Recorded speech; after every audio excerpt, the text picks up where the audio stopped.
Everything working okay? Volume on the YouTube's all right? I don't know. We'll find out soon. Coming in loud and clear. Can you hear us? Can you not hear us? Are we too loud? What? We're trying to dial these cameras in. Tell them how we're doing it today. Well, we have all the lights on full blast. Holy crow. Yeah. We're the doctor. Torture. That's not working. I never thought when we got into radio we'd be dealing with the camera stuff, back in 1998. Yeah, that's why I got into it. Oh, I don't want to be looked at. Too late. Faces for radio, right? Oh, you can see us all.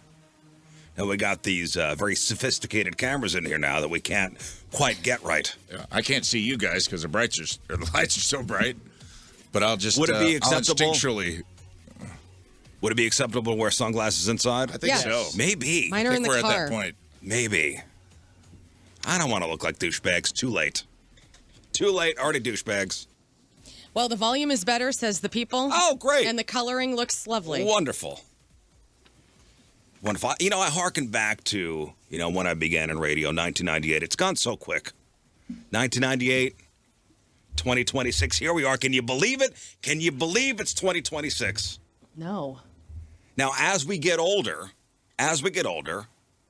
is time going quicker? Yes. I can. Can you really feel that? I can because I was having a conversation. I've been on this show 3 years this year already. It only feels in my life like one. 3 years have flown. Quick. Yeah. 20. Oh, it feels like 20 to you. It feels like 1 to you. Yeah. Okay, I don't know what's What does what's it mean? better or what's worse. Does it feel like time is just going very quickly?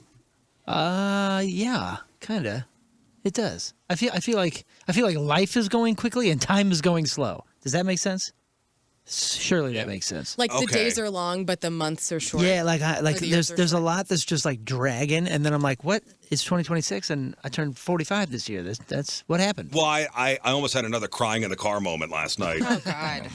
And of course, it's with the kids, having to do with the kids. Well, they're That's why I good. get mine out in the morning in the parking lot. The kids? Got to get it out, dude. No, I was driving to the school yesterday, and it kind of hit me. My son is a junior, so now he's on the second half of his junior year. Mm-hmm. I was driving to the school to go to a cheerleading thing for the basketball team.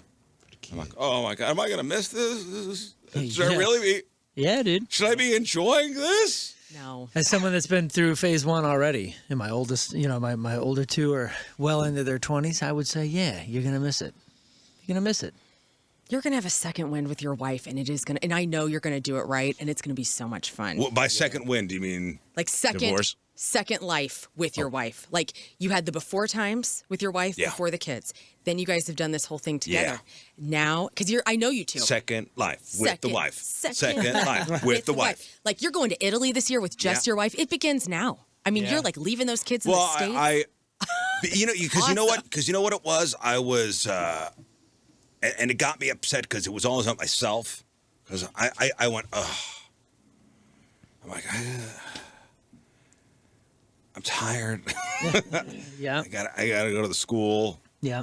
And watch a dumb JV basketball game. The worst. Which I'm just there to watch my daughter cheer. And then I pulled into the school. And I went, oh man, there's gonna be a time where I'm not gonna be pulling. It's going to into be the weird school. when I pull in here with nobody. There will be, Possibly illegal. there will be a last time. Who's that guy that's always sitting by himself, like Crying in that's the just car. a dad. There's a guy crying up in the stands every JV game.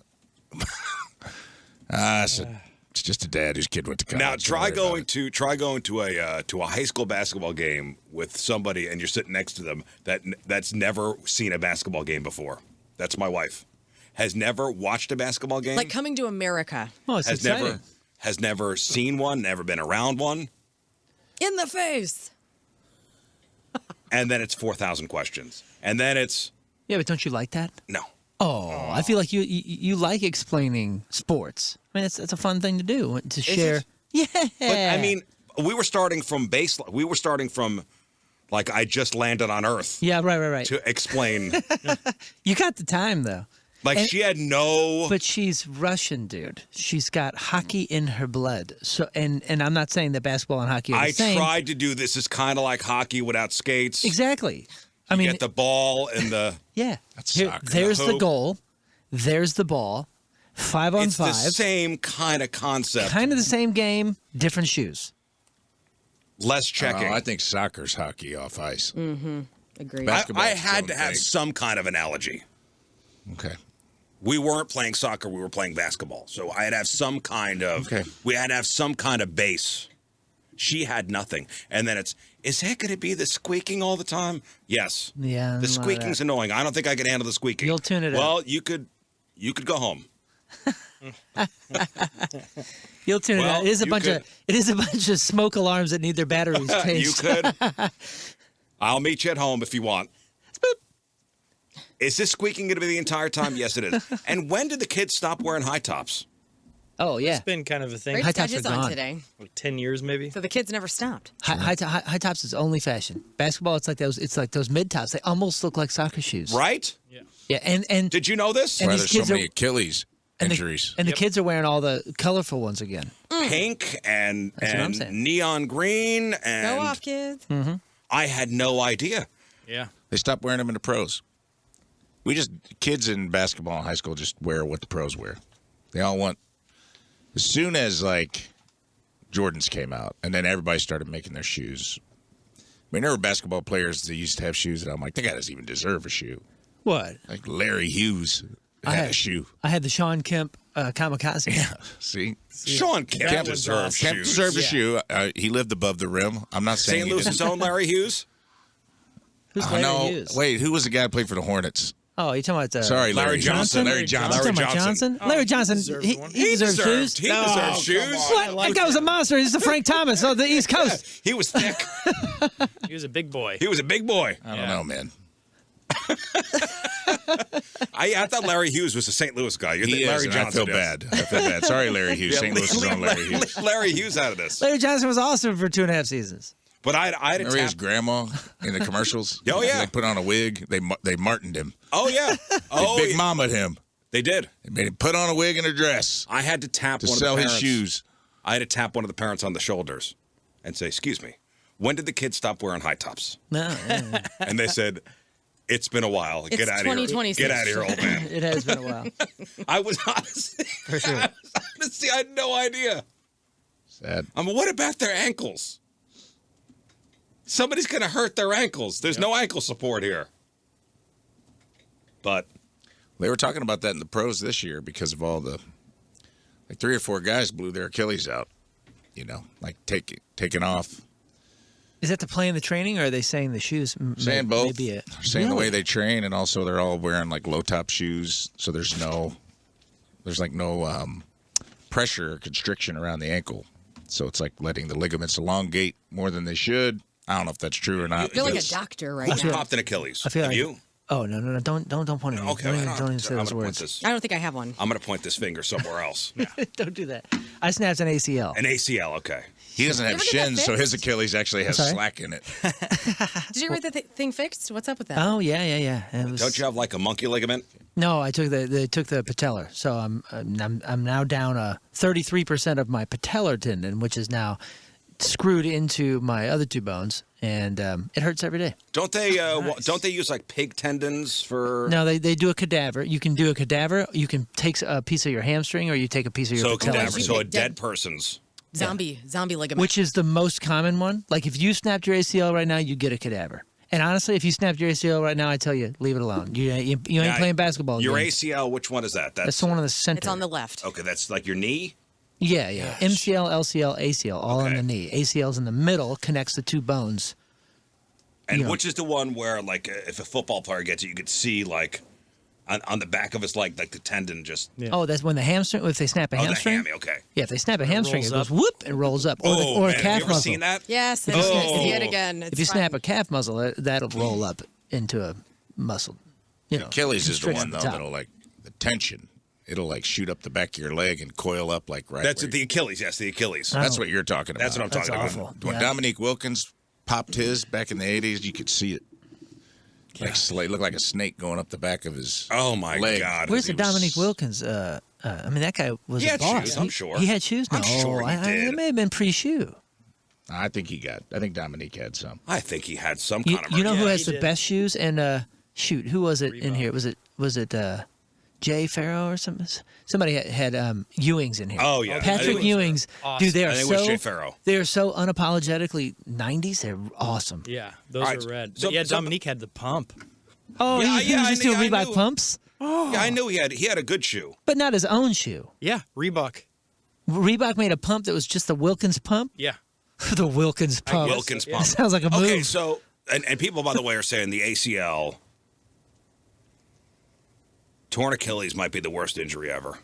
Jason Tatum tore his Achilles last year, and it was Yeah, that's nasty. in the finals.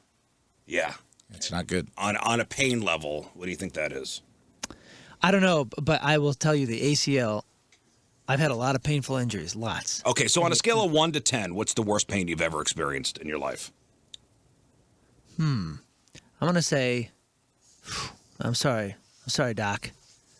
I'm gonna say a cystoscopy, wide awake, and oh no, I'm sorry, I know what it is. I had a prostate biopsy without any sort of with no nothing. So on a scale of 1 to 10, what? Oh, that was a 10. 10? I, Oh, 10? I was screaming. I thought I was dying. 'Cause I got- I actually screamed, and they heard it in the hallway outside of the waiting room.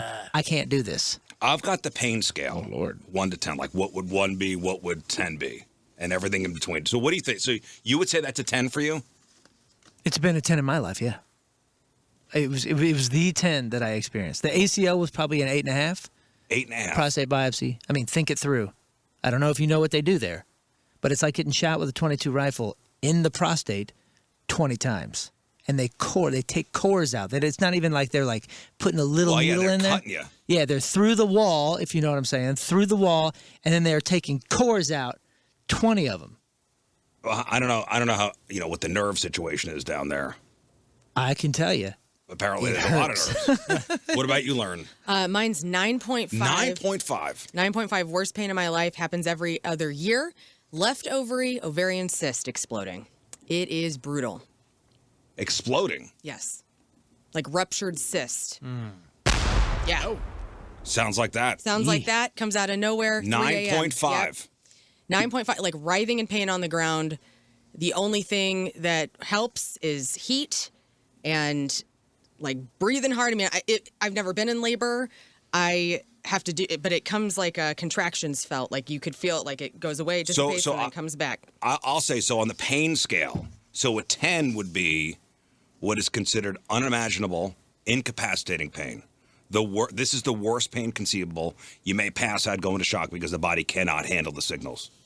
You are delirious and unable to move. They say cluster headaches are a 10, often called suicide headaches. Being mauled by a large animal. Severe burns covering a large percentage of your body. A compound femur fracture. Those are 10s. Where's paper cut at? That's What about cutting your hands trying to pick up the pieces of a broken heart? Oh, that's a 15. That's a Oh 20. my. That's the worst pain I've ever felt. What in do my you life. think? Where's that at? No, where's your? I'm going to assume an 8 is as high as I've gotten. I'm thinking 8 for me too. Maybe And 7 it and a half. sucked. And because I assume 10 is like an unbearable pain that I can't even fathom. A 9 is probably something where I'm like, someone needs to knock me A out. 9 is pain so intense that you cannot converse. Mine were gallstones. When I had to have my gallbladder out, it hurt. Man. 9 is passing a large kidney stone, appendicitis, like your appendix rupturing, advanced cancer pain, and recovering from major surgery without adequate anesthesia. That's a 9. That's severe. There were a few moments I thought I was going to pass out. That's why I think it was close to a 10. What about you, Scott? I'm gonna say 9. Whenever the first 9. time I dislocated the shoulder, it would not go in, and it looked like my shoulder was broken. And so they actually had to take me to the hospital, and there was a point where I did pass out, and then all of a sudden I woke up when they put it back in, and it was brutal because your arm to start because it was probably 30 or 40 minutes after my arm had been out, so your body starts twitching. You can see your muscles hanging down in weird places. Everything's Oh off, my goodness. and it's just brutal. I was like, ah. And I actually did pass out from that. I never passed out before. I would say like a 7.5, 8. It's when I had that hernia surgery, and I had my like the knot in, like when they knotted it up. Oh, yeah. The knot got infected. Oh, I didn't. That's a 10, man. And I went to the doctor, and he goes, "Oh, we'll just cut that out." I go, "Oh, okay. Okay. Right now?" He goes, "Yeah." Put some ointment on it. And he cut my stomach open without any anesthesia. Oh my goodness. And I went on a vision quest. Yeah, that's a 10. I went somewhere else. There was a naked Indian, and but for Jim way Morrison was cheaper there. than had you had. well, I'm laying on the table, and he goes, "Okay, we'll just take care of this now. Right now, Heck yeah, dude. right now." Good for you. Like, this isn't a schedule it later thing? Yeah, you play. No, right now, and he just took out a scalpel and Come just. on, man. You play a tough guy on the radio. Like, hold your breath. Here we go. Yeah. Or also, when my bladder got so big I couldn't pee anymore. That was pretty bad. That was. I've heard that can. That was maybe an mess you up. 8. So okay, I was shocked to tell. A urinate. I had testicular torsion, which I'll put at a 7.5. Yeah, man. And I think that gallstones hurt worse. It's the only thing that ever put me on the ground. Like, I was writhing around because it's long pain too. It's like 6 hours when you have a gallbladder attack, and it's like you cannot. It feels like someone's got a knife in your intestines. And I they're also just think when twisting you're it like Game of Thrones, and you can't. when you're in the moment, you think everything's a 10. Yeah. Yeah. Well, maybe. I don't know. I don't think I've had a 10 yet. I'm assuming there's a special 8. pain. 8 is intense. Okay, so this is on a scale of 1 to 10. 10 being the worst. 10 is unimaginable. 9 is severe. 8 is intense. That's natural childbirth, severe abscess tooth, Okay, put me at an 8 then. 3rd-degree burns covering a small area, herniated disc compressing a nerve. That's an 8. I've had a lot of 8s. The kidney stones.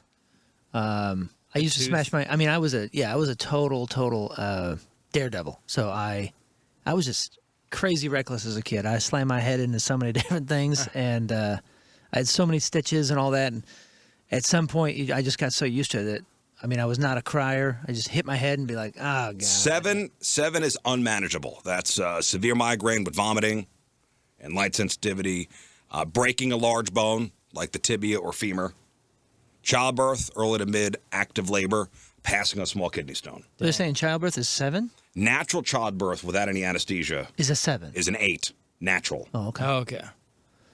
Yikes. Okay. No medication. Well, I'm not going to insult Yeah, I might lower mine down. the heroes that have gone Whenever through I that. almost broke my back, or maybe I did break it whenever on the 4-wheeler, that was up there. Sorry, dude. 6 would be distressing, bad back spasm, food poisoning cramps, breaking a smaller bone like a wrist or a collarbone. Jerry's got a fractured vertebrae right now and may have my to gosh. have back surgery. Oh. Freaking nightmare. What kind of scale is this? Skateboarding? I mean, we've all had food poisoning and some cramps and all that kind of stuff, and it's horrible. It's Yeah. horrible. But it's not 1 point under, or not 2 points underneath natural childbirth. Yeah, it's just unpleasant.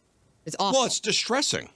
We're at the distressing phase. But 2 points up is natural childbirth. I Oh, feel man, like there's only 10. There's only 10 points here. Like 5 is distracting. I mean, I guess the one thing that natural childbirth has going for it, I mean, women allegedly release hormone, there's something about hormones that are released at that time that help with pain allegedly. I mean, I've never done it, so I can't. It's still painful. Yeah, it's I mean, still very it's still painful. on the pain scale. But a woman's body is amazing, and apparently hormones help with that a little bit, and that's Yeah. why they're able to live through it. I mean, Okay. for the most part. It may be worse. And you said 5 is 5 distracting. is what's considered distracting. Well, then I'm living in a perpetual. There's floor. your deep cut required. That's called four. That's four what we is all are. 4 is being 40. But yeah, 5, I guess five is like a badly sprained ankle. 5 is a deep cut requiring stitches. Okay. 5 is a standard migraine. 5 is falling down a couple stairs and bruising your tailbone. Oh, every day of my life. Yeah, then I'm sleeping at a 4. 4 What is waking up with a dislocated shoulder because you slept on it wrong? Yeah. that could be a 3. 4 is moderate. 4 is a That toothache, bee sting. Where's period cramps? Not on the list. Maybe that's a 3. A Uncomfortable. 3. Now, if 5 is distracting, your period cramps, or at least from what you described to us. Maybe it's a 4. We'll give you a 4 on that. Severe Let's say hemorrhoids. that's a solid 5. Thanks, guys. Yeah. I mean, Severe hemorrhoids. Maybe that's distracting. Oh, man. 4. Okay, so 4 is moderate. 3 is uncomfortable. That's a deep paper cut. Biting your tongue or cheek. Mild ankle sprain. It's annoying.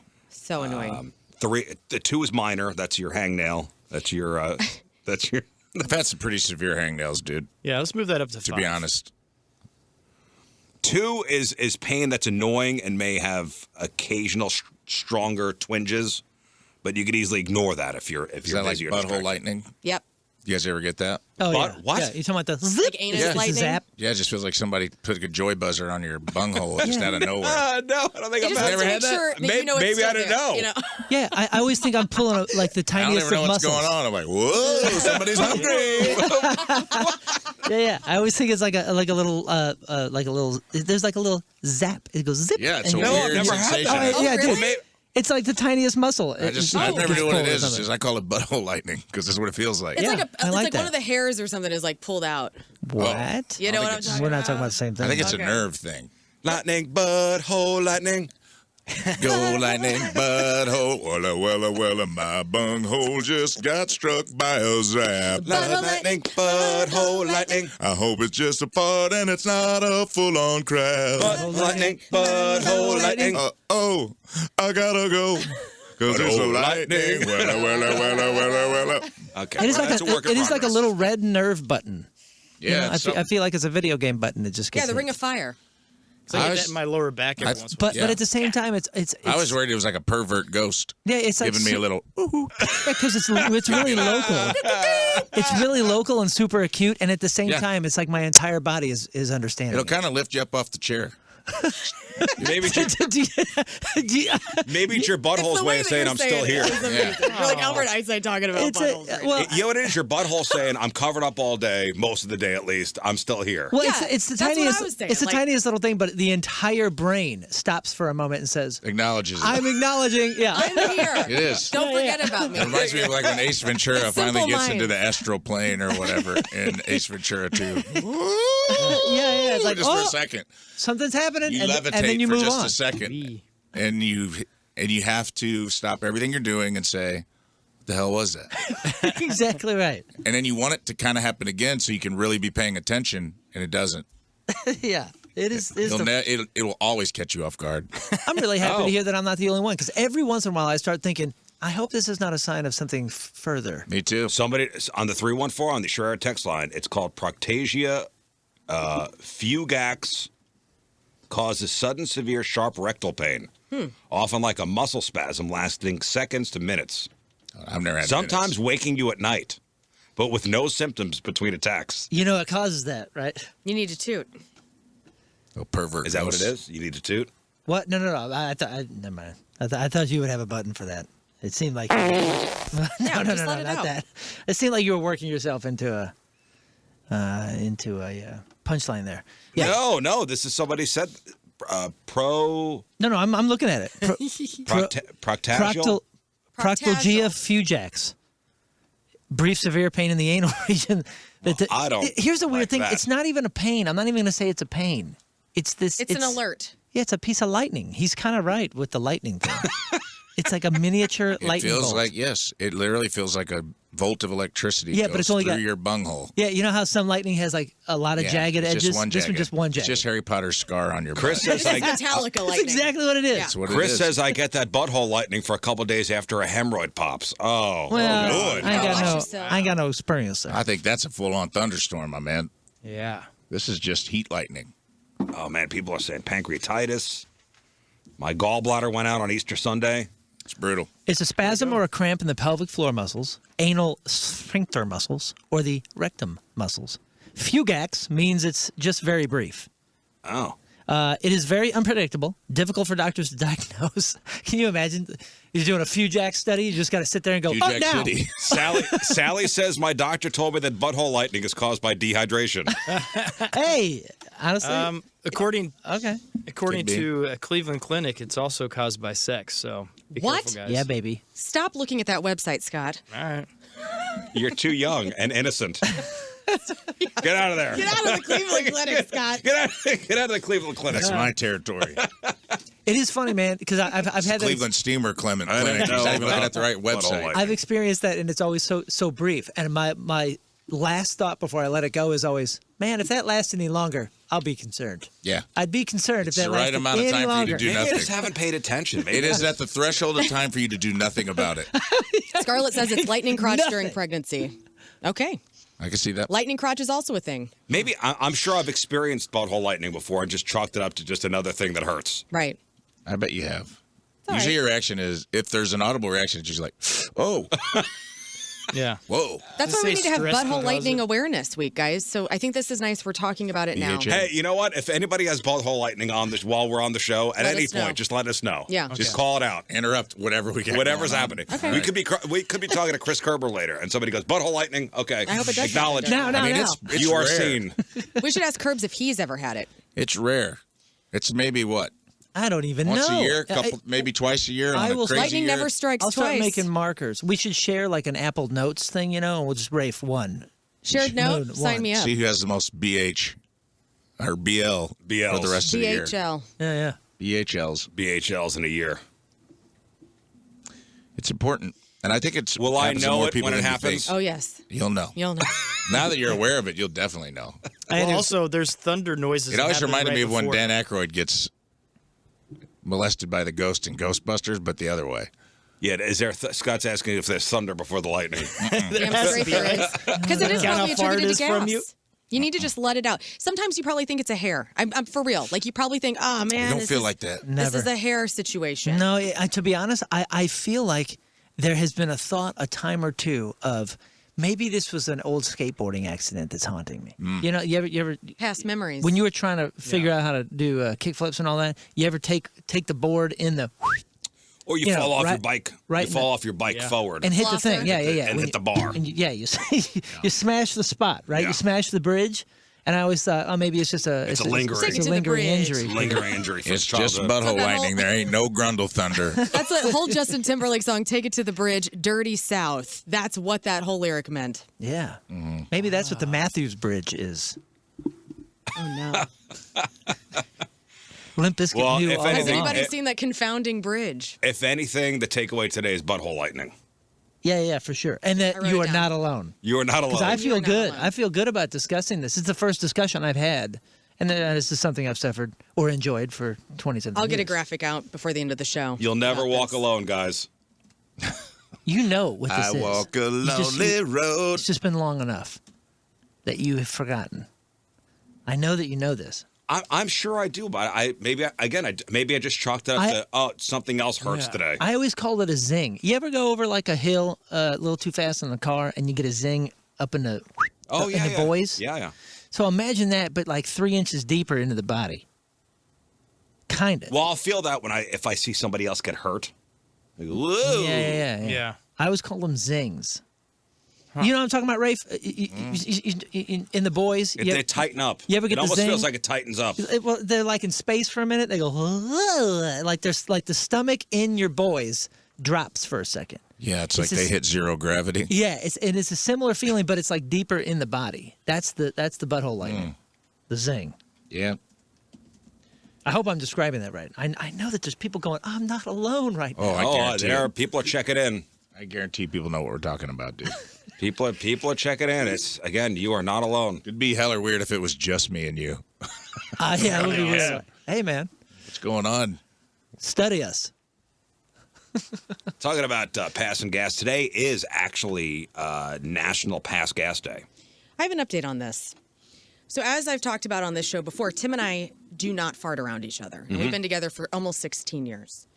And I want to say, like last year, something changed, and we are just toots magoots. In front of each other? Not in front of each other. It's kind of evolving.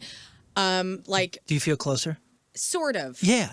There's something new that we're understanding about each other. And so for right now, we're not smelling each other's farts, but we are hearing You're each hearing other's them. farts. So I feel like this is Do you the feel like actual some of the evolution. romance is gone now? No, if something is, intimacy is happening. You think you've maybe spiced up a little bit? There's no beehole pleasures happening. Well, I'm but not saying that. saying that, but I'm just saying that like I was in the kitchen the other day and he was in the living room. We have like a sunken living room, and he didn't know that I could maybe hear him, and he let one out. And I started giggling. My man. And I'm like, okay, and then I'm tooting up a storm every morning, obviously, in our vaulted bathroom. So I know he's hearing it, but And the he's not acoustics laughing. are And the acoustics are But this is like a great for that. charming new development that I did not know was going to happen last year, and it started. well. So you That's broke awesome. the That's fart good for you. barrier, really. So today is National Pass Gas Day. It's a real holiday. It's what you think. While usually considered rude, passing gas obviously is a natural biological function. The holiday seems to exist mostly for the humor of it, or perhaps to encourage people not to feel embarrassed about their digestion. But the website Lifehacker did a roundup of things, the top things that kids did and didn't find funny in 2025. And apparently, the younger generation, farts are not funny to them. Just give it time. Farts are not funny to the younger generation. Maybe they just don't understand. Some videos went viral back in July where parents and teachers claimed Gen Alpha kids don't laugh when somebody cuts a loud fart. Even if it's a wet one or a squeaker, they don't find it funny. Do you think it's because they don't do recess anymore on those concrete floors where you do sit-ups and all of a sudden someone rips one and echoes through the whole building? I don't know. But one video showed a mom asking her kid about it, and he was adamant no one in his class would laugh if he farted, even if it stunk. And he informed her that farting, is a normal thing we all do, and she agreed because he's right. But she said everyone would have laughed when she was a kid. So it brings the question, I guess, have we failed our kids? Because our parents, our parents' generation, I mean, in every TV show or movie or something, there was some sort of fart gag, right? And we really don't see that anymore. Maybe it's just not in pop culture, and therefore it's kind of not a normalized funny. When was the first fart shown in movies? When it Blazing Saddles? Was it Blazing Saddles? I know that was very controversial. I think that's one of the reasons it got an R rating. Is because it was dirty. Remember the scene around the campfire where they're all eating beans? And they're all Gone with the Wind. I thought that's what it was about. Frankly, Scarlett. I don't give it How long to you been with her? Safety. Is it in pop culture, though? Are we seeing it in movies or shows? Are shows even like... I'm sure. Are people farting on TV? I don't know. Never forget. So it's not clear if the farts aren't funny thing is really true on a large scale or not. But if it is, this might be why. Some people think laughing at a fart might seem like bullying. Listen, I'm all for the acceptance. You shouldn't shame somebody for letting it rip. You know what I mean? It's everybody farts. Still funny. It's but you Well, can still laugh we've been compassionately. hammering the no bullying thing for 2 decades now, and kids today are just way more mindful about it than we were, I guess. I don't know. Accepting, yeah. Has anybody unexpectedly passed gas in a place where they shouldn't have? Moon? Oh, yeah, of course. Yeah. All the time. Like, have you ever passed gas at church? Well, sure. They call them pews for a reason. Yeah, I'm not sure I've like ripped it audibly. Well, but I mean... If you do, those wooden pews are unforgiving. Yeah. It's chairs at our church. You're like sending it down a telephone wire. One of those long pews. In tight dress pants, no let up. You got a perfect flush, hold to wood. You're firing off a chainsaw down that pew. The worst for me was, and I thought I'd really the safety of an airplane, the sounds of an airplane. Oh, I don't care. And, with that altitude and the cabin pressure, things happen. Mm-hmm. And man, I guess I was having a day. Middle school teacher chiming in, calling BS, said middle schoolers fart okay, every good. day, well, laughing their asses at off. least there's hope. That's great. But I was having a bad day, and I was just like, okay, I'm on the plane. Nobody's gonna know it's me, and it was so bad that I counted how many rows went. Ooh. Oh, smell wise. Yeah. Oh yeah. Oh yeah. Because sound, it doesn't matter. Damn, dude. We're gassy. Dude, it was at You least. were just sitting in there watching people have visceral reaction. Oh to yeah, stank. to me. What else And you knowing doing? and knowing it was What a me. piece of garbage. great. What are you gonna do? It was 4 rows in front At and least 4 hide rows your head behind in me. shame. That's amazing. You're looking around. I didn't want to look Were you guilty. keeping notes? Like, I didn't want to look guilty. I just went 12 people deep on a Delta flight. I went 4 rows forward and 4 rows behind me. Damn. Whoa, Smelta, on you the Delta. heart. It was wild. Were you a serial offender, or did you just get one out and then realize you couldn't do any more the rest of the flight? Oh no, it was No, you keep going. frequent. Yeah, I'm not sure I've ever Man, farted you're the person once. I want to kill. What am I going to do? Hold it in or go to the bathroom. There's and no try to holding that in. Go to the bathroom and try to push out some I was on a product. window seat. Yeah. Also, punish Yeah, all sorry. around you. I was flying solo, Oh, man. My guy. and it was bad. It was I Criminal. felt it was criminal. Definitely some kind of FAA rule You're on a was no-fly broken. list now. If they Everyone would have knew it known, was you, by the way. if they would have, is there a bomb on the plane? Yes, there is. Yeah, and he's in seat 16D. Speaking of church, my kids still remind me of the time. This is about a year and a half ago, 2024 sometime. In church, it was a guest speaker, but the place was packed. And this guy, right in the perfect time in between his two lines, an old guy about 8 rows over, just ripped the most movie-sounding fart I've ever heard, dude. And my kids still, they're like, I hope that guy is a regular. We got to go back, see if he farts in the space. I mean, it was pure silence. And the greatest thing is in church, nobody can laugh. Everybody just sits. Yeah. And you just sit and you know that everyone has now been taken out of the sermon and we're all thinking about that guy over there and what he's thinking about his fart. I mean, it was movie-like. Frank! You know, we still on airplanes don't have the. We don't My have friend the, in high school could fart achy breaky hard, and it was Oh, my Oh, goodness. wow, what a talent. it was He's a showstopper. rich, right? Oh, huh? He's rich now, right? No. What? Oh, come on. What a fool. You're giving a gift. It's the same guy that put catfish in an above-ground pool to keep them fresh. Whoops. Yeah, if you could monetize that. He used to do it on the Somehow. bleachers during basketball games. Wow. Like, he could like control the ebb and flow and tonality of it. It was a true talent. I thought they Smelly were Ray talking Cyrus. about making airplane seats, something with a charcoal filter. Oh, get out of here. Yeah, they're going to spend, see that. they're Absorb going to the spend smell. more It money. may already be there and we just don't know it. No way. I definitely think Test there's it. a sound dampener. No, I think Rafe's onto it. That Like would you guys, cost money. whoever's flying today, test it. Because I think there is in those seats now. You're good to go. Start farting and let us know Yeah, how it just goes. test I thought they were talking about maybe some kind of fart filter. Have you been on a plane They'll recently? charge you for I it. have. They're taking away everything. They're Oh, plastic dude, I seats. took a Delta flight home because it was the only thing I could get. I hate that airline so much. Those little Delta planes, you can't even, there is no under-seat storage anymore. Like, they made me check my carry-on because they didn't have room, and then my backpack, the most you could have fit under the seat. They're so close now, I couldn't imagine being like a 6'6" person. Oh, I know. My knees were like up against the biggest thing you could have gotten. They took me and this lady's bag and had to like take it out and put it up, jam it up in like where the flight attendants put their stuff because it was like maybe a clutch purse would fit under the seat at this point. Wow. I'm like, Yeah. man, Delta. I wouldn't be surprised if there's 3 people Greedy. in the cargo hold. Oh, pretty soon I'm like, we're gonna be sitting. You're just gonna be standing on a flight. You know what they actually said? I think it was the Ryanair guy, right? He's the one that's always catching hell. You know what I'm talking about? The European, the Irish. What about him?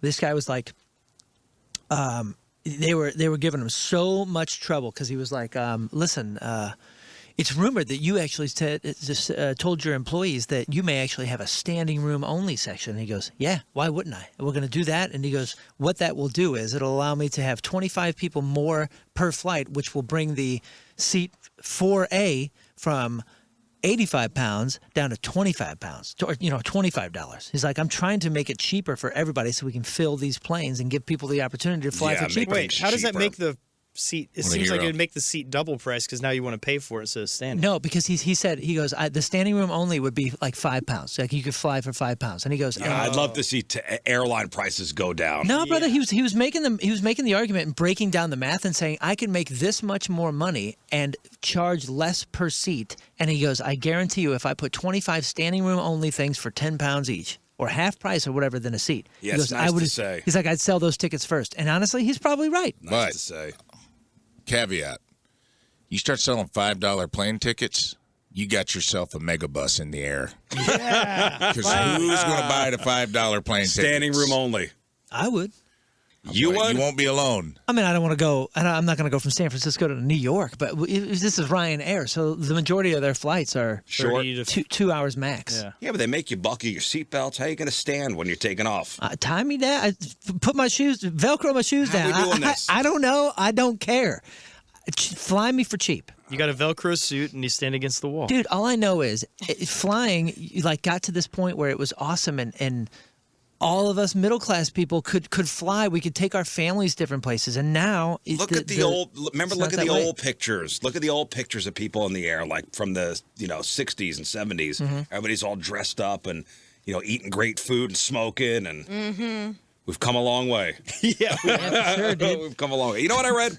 So it's 2026, and maybe we don't have flying cars, but we do have some incredible innovations that no one could have envisioned 75 years ago. So there was a blog that collected a list of 10 pretty funny wrong predictions. So from the 1950s, people are like, "Oh, in 2026 we'll have." Flying cars. Yeah, flying cars. So in 1950, they thought that jetpacks were going to be everywhere. Yeah.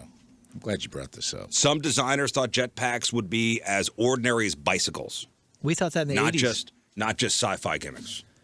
Did you guys ever do that in class when you wrote, like, what's the future going to be like in 10 years and 20 years? Jetpacks were in every one of us 80s kids' predictions. Right. Instead, we got bird scooters. Thanks a lot.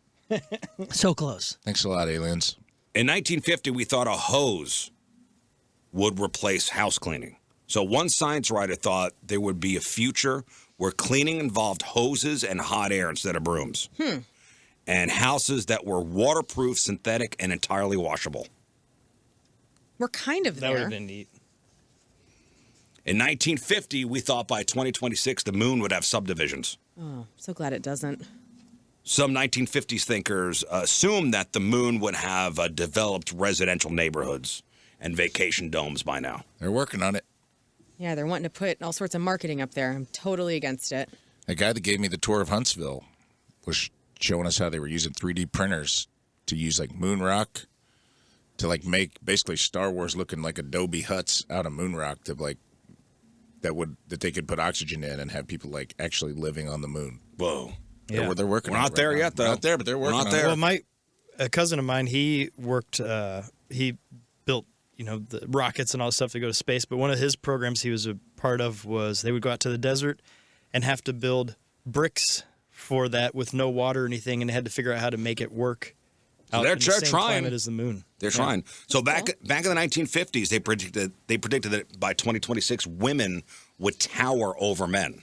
Oh, we'd be gargantuan. So a columnist wrote that women were expected to reach an average height of 6 feet tall, Why? thanks to improved nutrition and medical science.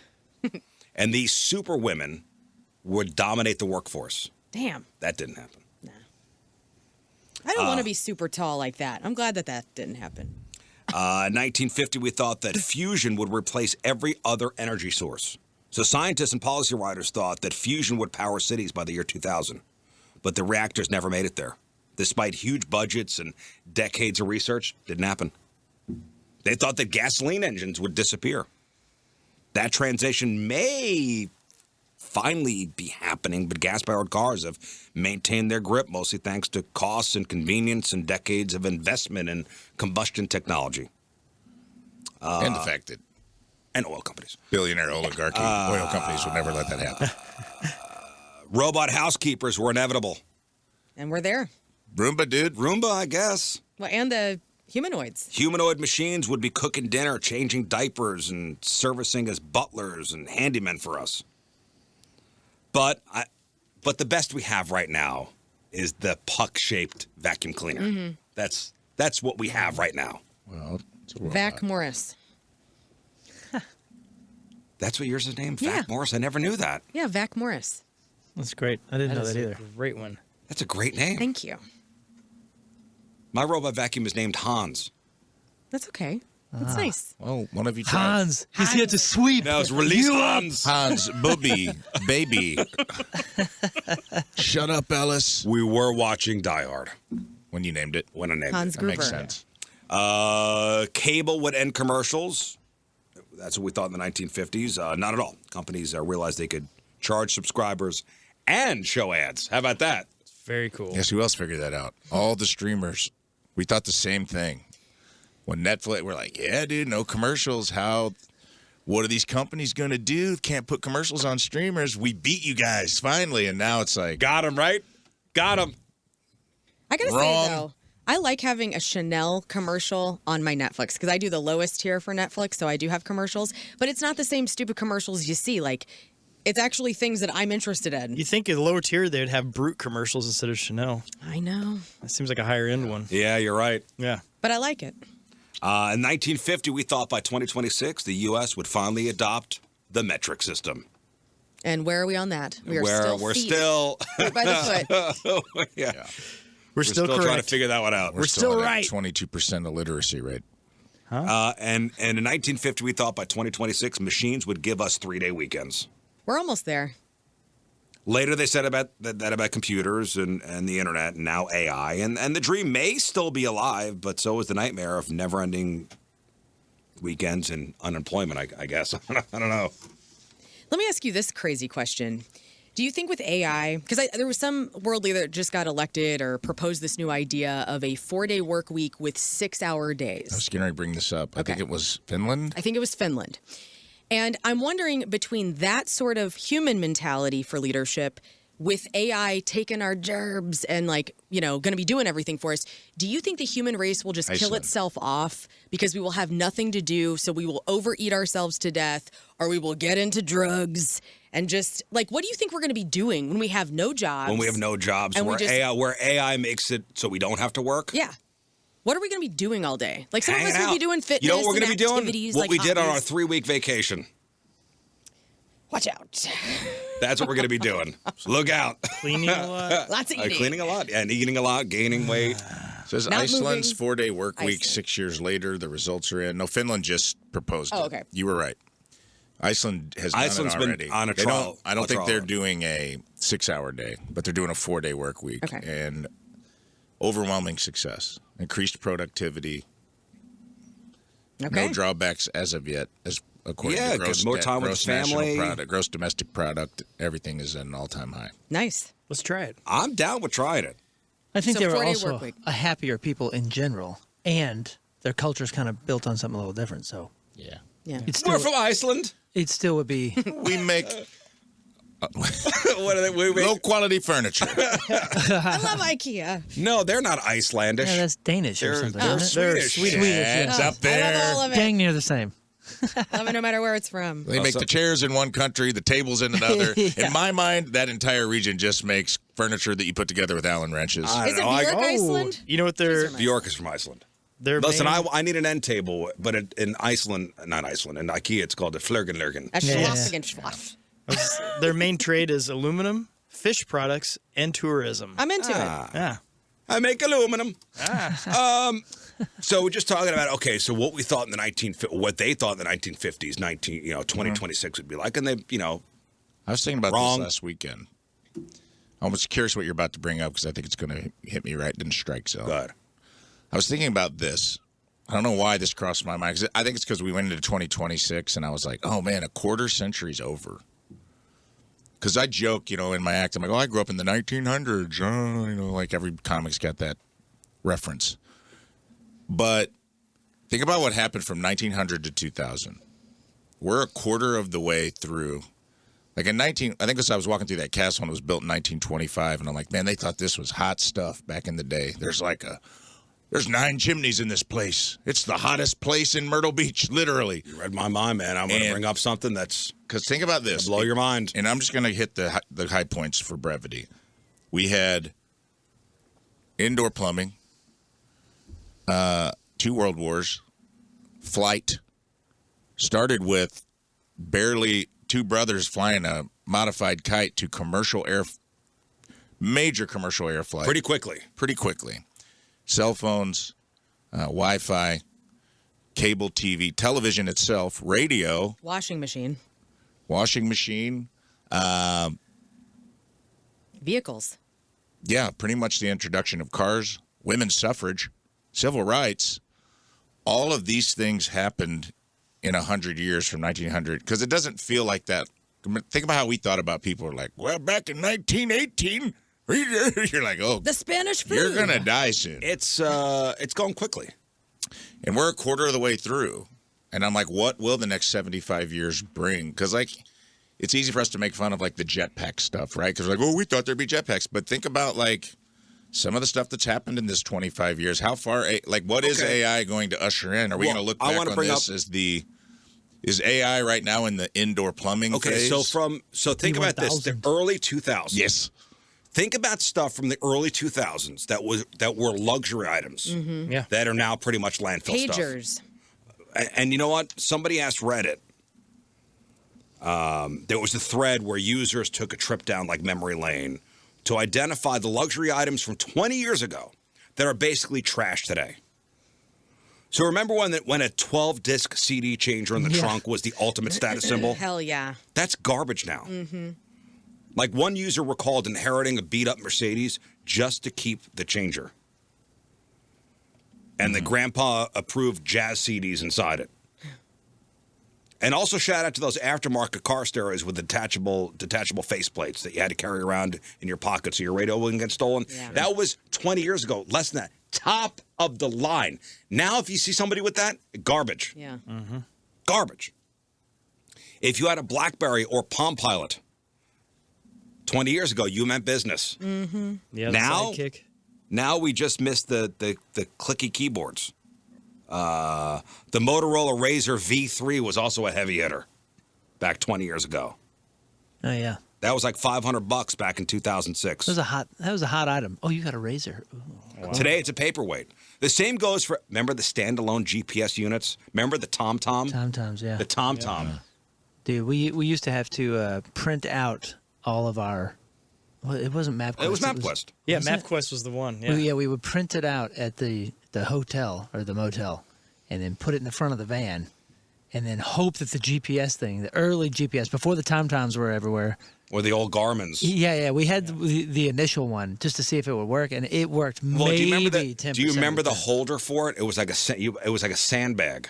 Like you could buy like a sandbag holder To put up on a thing. on your It dashboard. just sat there, and then there was wires hanging around. Yeah. Oh, you plugged it into the cigarette lighter. Garbage now. Yeah. Home entertainment used to be heavy. Literally, people spent upwards of $12,000 on 64-inch rear projection TVs that weighed about 4 tons. One user noted they recently sold theirs for $50. Oh man, It's a good investment. They spent $12,000 on it when it was hot and just sold it for $50. gosh! Bad remember investment. When, Well, I when do plasma appreciate TVs came out? Oh yeah, I got one. It's still in my basement. You haven't thrown that out yet or recycled it? The plasma TV in my basement That your I mean, father it's- got you? Was that the last thing that your dad? No, that wasn't a plasma one. Oh. I had the DLP. You know, it was like the projector I know TV. That was a mine. real high end projector TV, but it was just a horrible shape. It was I 2,000 had pounds. a buddy up the street growing up that had the big projector TV with the actual. It was like a piece of furniture Yeah. that had the projector things in front of it. Wow. Dang. But don't you Wild. appreciate those people that are willing to go spend 12 grand so then in 2 years that same TV will be at Walmart for $400 and you're like, Yes. thank you guys. Just Oh, think about dude. those TVs were so ugly. People bought like massive wooden armoires to hide them, Yeah, that's right. which is another piece of furniture you literally can't give away today. And it's also hard to believe that a 1 gigabyte thumb drive used to be a precious resource kept in a locked drawer. Oh, dude, when we were in China, there's like this whole shopping. I guess it's like a district. I mean, it looks like office building after office building, floor after floor, and it's all just electronic stuff, right? And the majority of people in there are foreigners like us that were buying little thumb drives and different things for like, you know, 1 gigabyte. $100, $150, which was crazy deal because back in the States they were $500 to get a big flash drive. This was like 2004. Think or about a whatever. 1 gigabyte thumb drive, which was back in early 2000s. That was a hot commodity. That wouldn't hold a fraction of your photo library right Yeah, now. nothing. Yeah. I kind of wish we still. I'm looking for a way to hide my TV. Can't find it anymore. Yeah, you put a frame around it. They got the frameless ones, but you still got the wires and stuff. Like, You got to put it kind in of the wall. ruins the look of a room. There's a reason when the real estate agents stage rooms, they never put TVs in them. Because Well, when you go look at a house, you're like, where's the TV gonna go? I mean, aside from the plug to power it, you don't need really many. Like the TV we just bought, Well, then you got everything's Wi-Fi. your Apple TV. You got your Apple TV. Yeah, All but you the got. stuff you got to plug in the back if you got a PlayStation or Have you seen those new a outlets? Switch. My Really? Roku TV. The new outlets that you can put behind your TV so they're like at an angle Yeah. and you can Yeah, hide so everything That's nicer. what we did. Yeah, I got a Roku TV. It's not connected to anything. It's just everything's on there. Oh, that's sweet. Yeah, and I think we have a couple of those things, and we got them for like $160, $170. I don't know. We were just at Best Buy the other day, and of course, I got to walk through the TVs. Have you seen TVs these days? The freaking new ones, the OLHs and OLDs amazing. and OL whatever's. Holy crap! My buddy just built a house in Clayton, and it's nice. And they had a Christmas party, and he had one of those frameless that looked like paintings above his fireplace, and he had built into the wall. You can't see any of the wires, and it looked like Vincent Van Gogh's Starry Night was hanging up there, and then he just turned the football game on. We're there, man. Yeah, we're there. Yeah, look at From that. the $12,000 64-inch rear projection TV that weighed 4,000 pounds now To a painting. Whatever Painting you want, whatever famous painting you want to have that day. All right, 20 years ago, let's talk about decor and collectibles. Anybody have a papasan chair? Papasan I have one chair. now. What's that? It would look like a laundry basket on a stand. Yes, Tina just bought one, Oh yeah. unbeknownst to me, off Facebook Marketplace with a dirty ass pad on it. She loves a dirty used And I go, pillow. what that is girl. this? And she's like, oh, it's a papasan chair for our new house. And I go, that's like the staple of every broke college dorm room. Like, I don't want... And mom's Very And I'm comfortable. also, kitchens. but it ain't going to hold me. I'm not getting in that thing. That's her chair. Right? It's a laundry basket on a stand. Yeah, That's a good call. it's a foof chair. But those were very popular back then. They still are. They sell them at World Market still. You could take the They're still banging. cushion off, and it turns into a satellite dish. This does seem like something to be in World Market that I can sit down in and try man. the 'Cause he's the selling it peanut like butter. Pier They One. are comfortable. They're very comfortable. You they're just not- sit crisscross applesauce in them. They're awesome. Yeah, Look at that kid. She's living her best life. it does seem like a kid's chair. Yeah, this it is a is. good. This is a kid's chair, Just smaller size. right? You put They it in have a kid, big ones. You They have put like it in a kid's two-person room ones. when Yeah, they or start you put it cleaning in like, Sunroom. it's something you throw in your first college apartment because it's cheap. It's like $150. They sold those at Pier 1, man. They were expensive. Oh, Scott's- man, Scott's R.I.P. right. to Pure One Imports. That's That's a good- gone, right? Yeah, it's Yeah, I gone. think so. Yeah, it's a good sunroom kind of Yeah. chair. Yeah, it looks like something you'd read your journal in the Yep. morning. And you try to figure out how to get your coffee. You're like, I'm going to bring my coffee and Right. look at Yeah, it. Then yeah. You can't set your Then you coffee can't where set it down reach anywhere. Pure One is still online, by the Is it way. really? Yes, it is. Yeah, so it's I Bed am. Bath & Beyond and got some pretty good deals. What color is the mattress or the pad? What color is The the one pad? she got? Yeah. Like a doo-doo brown. Oh, But it was white. I need to visualize this. Yeah, I got a picture because I found another. And she didn't want to tell me. I got home from. I went in the house and there was like this weird looking chair with like zigzag patterns. I go, where'd this come from? And she goes, I got it. I go, where'd you get it? Are you guys not talking about things when it comes to... No, we just had a conversation about this talking. where I go, hey, We need to discuss. I actually had to put a stop loss on her. I go, new rule. You bring nothing else into this house until we talk about it. I'm not a basket because I'm trying to declutter us and you're cluttering. You're bringing in, I'll come in, there's like 20 wicker baskets. You What are have these a for? new house. You have a blank slate, So I baby. told her, I go, let's just chill. Let's Just chill. We don't Please need chill. to fill it up excited. immediately. I also had to have. We also understand. had to have an unfortunate. That I think your wife needs to have with you is that she's a hoarder, and she needs to face up to the facts that she is a collector of goods no one wants. Did my and wife thinks- tell you I'm a hoarder? No. You just told everybody in St. I Louis just you are. think that You have your a wife plasma probably TV in wants your to have this basement. conversation with you too. It still works. It's old as hell, dude. Time to move on. That's not a hoarding thing. It still works. you still I've have it. You practical. watch it? I've given away. The kids play video games on it. I've given away TVs at work. You can do it. You can do Why it. would I do it? It's still it's zero wrong with it. Nothing wrong with it. I understand Like you that. and my but- parents. So exactly. So if you're not using it though, why don't you let somebody? It's being used. Oh, okay. I'm sorry. It's still on the wall. I misunderstood. Does it look cool though? Like, is it like the motif of what you want that room to be, or is it looking old Yes. as hell? It's the basement TV. I don't remember what that looks like. It's the kids. Just You a know, big Sam's TV. got his PlayStation on there. I don't know. I see. The kids want high Got his def. heavy bag down there. He's got his dojo. It's tight. Get him a high def one, dude. One of those one that's like What? you paint the. I'm not you paint getting it him on the anything. wall. He's out of there soon. Yeah, that's fine. Yeah. I thought you. Bye. I thought you meant it was in storage. Get him a When we- papasan chair for when he moves out. I got one. I'll sell you He's cheap. out soon. when we combined houses, we had like 3 extra TVs, and 2 of them worked. So I took them to Goodwill. The other one we threw off a building, and it was fun. But yeah, if you have a working TV and it's not working, It's let working. somebody. Oh, okay, I mean, it's not being used. No, and you know what, Lern? What? When we had our gig up at EPC, remember I recycled the TV? Yeah. Okay. Was that the one? That was the one my dad gave me. That's what I'm talking about. All right. Good for you. I gave away your dad's TV, dude. It didn't work. That's messed up. Oh. There was a lightning strike close by and it fried, okay? Well, when I got home, You're supposed to throw those off a fire escape, man. I don't have a fire escape. I had a Nor chair I don't have access to one. in my house, and I go, "Where'd this chair come from?" And she goes, "I got it while you were gone." She was being vague, and I go, "Got it where?" I just picked it up, and I go, "Where?" And I go, "Did you get this? Be honest with me. Was it sitting out by a dumpster?"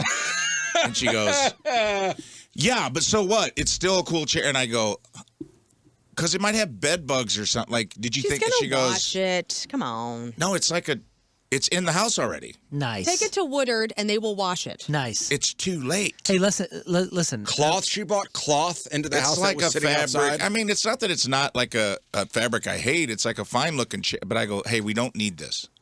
You have to stop picking stuff up off the side of the road. Like, we don't.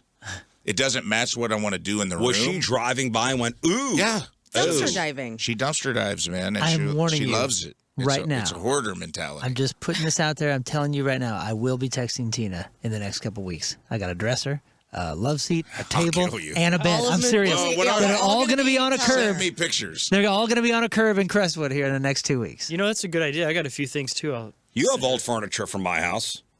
Yes, I do. My daughter's still using it. great. She did tell me, how can I get this out of my room? I don't mind. It's a Very CD green rack. of everyone. It's a what? It was a CD rack, right? Isn't it CD shelves? Oh, no, yeah, okay, I got that. And I have all the original point CDs. And I think I gave you Not the- all, a No, TV stand. Yes, it's the black TV stand with the glass. Oh, yeah, that's horribly nice. obnoxious. I don't mind secondhand stuff, time it was nor do I nice. mind thrifting. I just think it has to be done with intent, not with like reckless abandon. And that's what we get a lot. What And do she you guys holds on need? to everything. Hey, does she want a futon? Nothing. I need to throw stuff out. You have my futon. Yeah, I have your futon. Does she need a futon? Oh, I I don't gave want him to. a futon. No, that's right. No third. I don't want to be the third farter of the Riz show on a futon. Oh, come on. What do you mean, man? It's a decent futon. It really is. very It's low great. miles. It's good storage It's held underneath. up. It's held up fantastic. Everything It's at in my PureOneImports.com is $5,000. I just want you to know. Like, Oh, just the expensive stuff. just huh? the most expensive stuff ever. Go Have to you been to a Meanies? BedBathAndBeyond.com, dude. They're giving stuff away. Meanies. Oh man, I'm that's like, hey, a there's status a symbol. I'm like, there's a king size bed on here for like $7 on Bed Bath and Beyond. They're really liquidating. I want you to walk into a Meanies. Oh, that's a status symbol. You buy things at a And Meanies it so you can really leave the puts things- tag on it. It so, really puts things in perspective. Right. yeah, you leave the tag on it so other people can see that you bought it from a Meanies. Dude, I went to this place down the street yesterday, House of Denmark. You guys ever been in there? No. Our couch is from there. Old school, Of course, dog. your couch is from Whoa. there. Ooh, the Queen's couch is from House of Denmark. Of course it The is. leather one? You cross the border from Yeah. Sweden Yeah. to Denmark, and it is a. Dude, I Big went in deal. there and I feel like I owed him $1,200 just for walking through the front door. Like, There's a cover charge. I literally go, "How much is this dining table?" And he goes, "Well, you're going to buy the whole set?" And I go, "No, I just need a table." And he goes, "We don't sell just tables. Oh. We either have to buy the whole set or we won't sell it to you." And I go, You were a pretty woman. well, all right. I just want to say we got a pretty good deal on our. Like, I don't on want our- your ugly hutch. Hey, I you, like the neg- table. you got a good negotiate deal. though, right? I didn't want. I just said, all Haggle? right.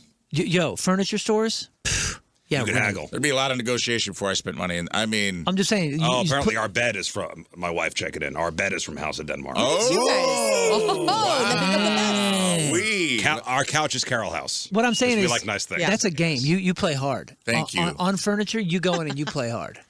Well, let me tell you something. This place was playing hardball out of the gate because some of the sticker shock on some pretty ugly furniture. To be honest with you, I was like, I'm asking how much Wow. the bed was. I don't remember. So yeah. our bed is from House of Denmark. Probably $12,000. The couch is Carol House.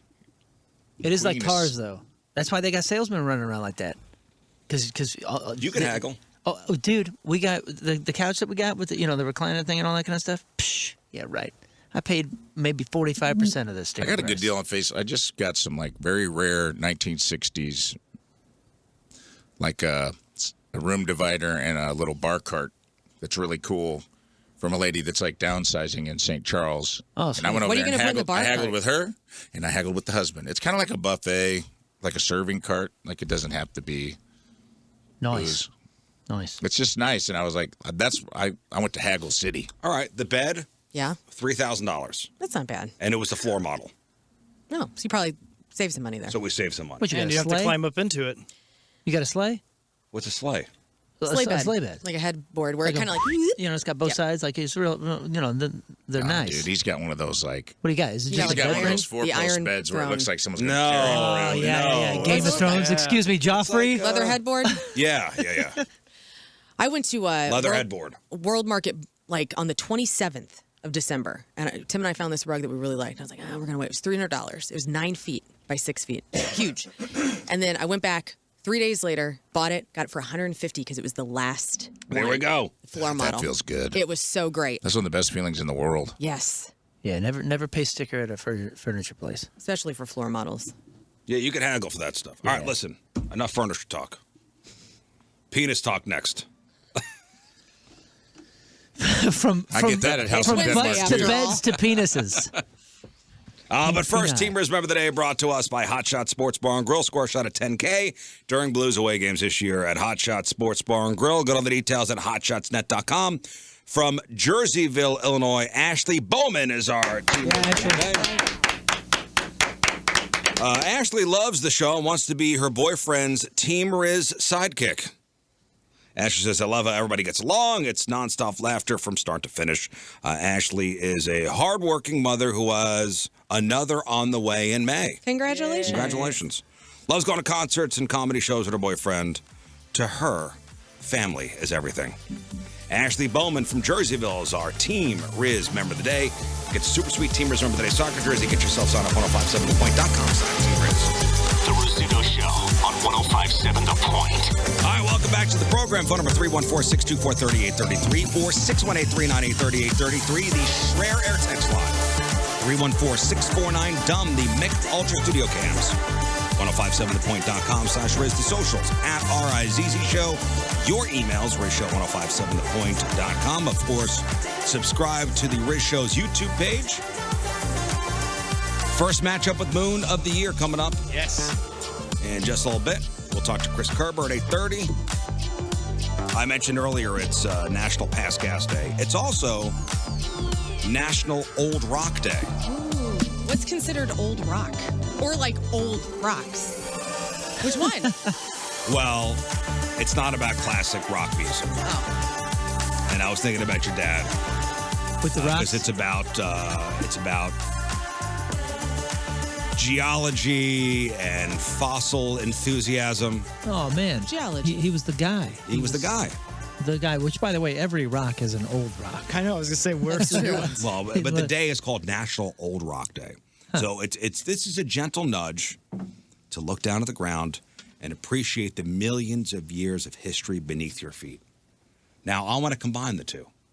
I want to combine the fact that it actually is about rocks and maybe some classic rock. Okay. You gonna play some Bob Seger right now? No, so here's Roxanne by the Police. Well, I have a question. Yes. When is Bob Seger gonna no longer be classic rock and be something else? Right. I don't know. Because- or is classic rock just that genre? I think it is because oldies is still the Beatles and all that kind of stuff. Yeah. The Monkeys. That's classic I think rock. it just- it's- Grunge it's is a now. concrete it will always name? be classic rock. Yeah, but grunge I want is to play. now But I want to classic play rock. in honor of the state. Shut up, guys. I'm setting this up. Oh, okay. Sorry. I'm setting this up. Play me the Police, please. But it's the Police, Roxanne, if the song was only about rocks. Oh, I've heard this. I love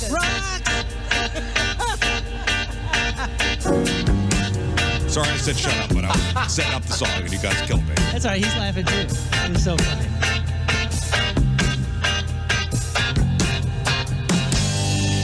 Come on, Sting. Rocks.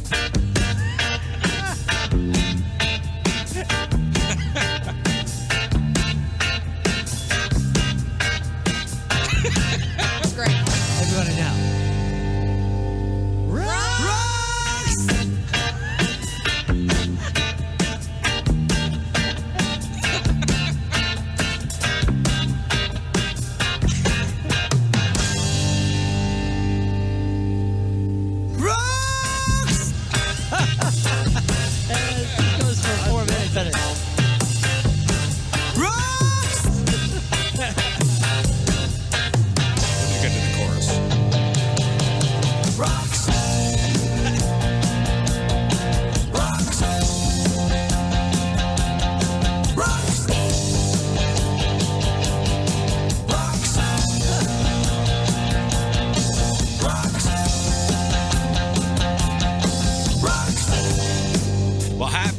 National Old Rock Day, everybody.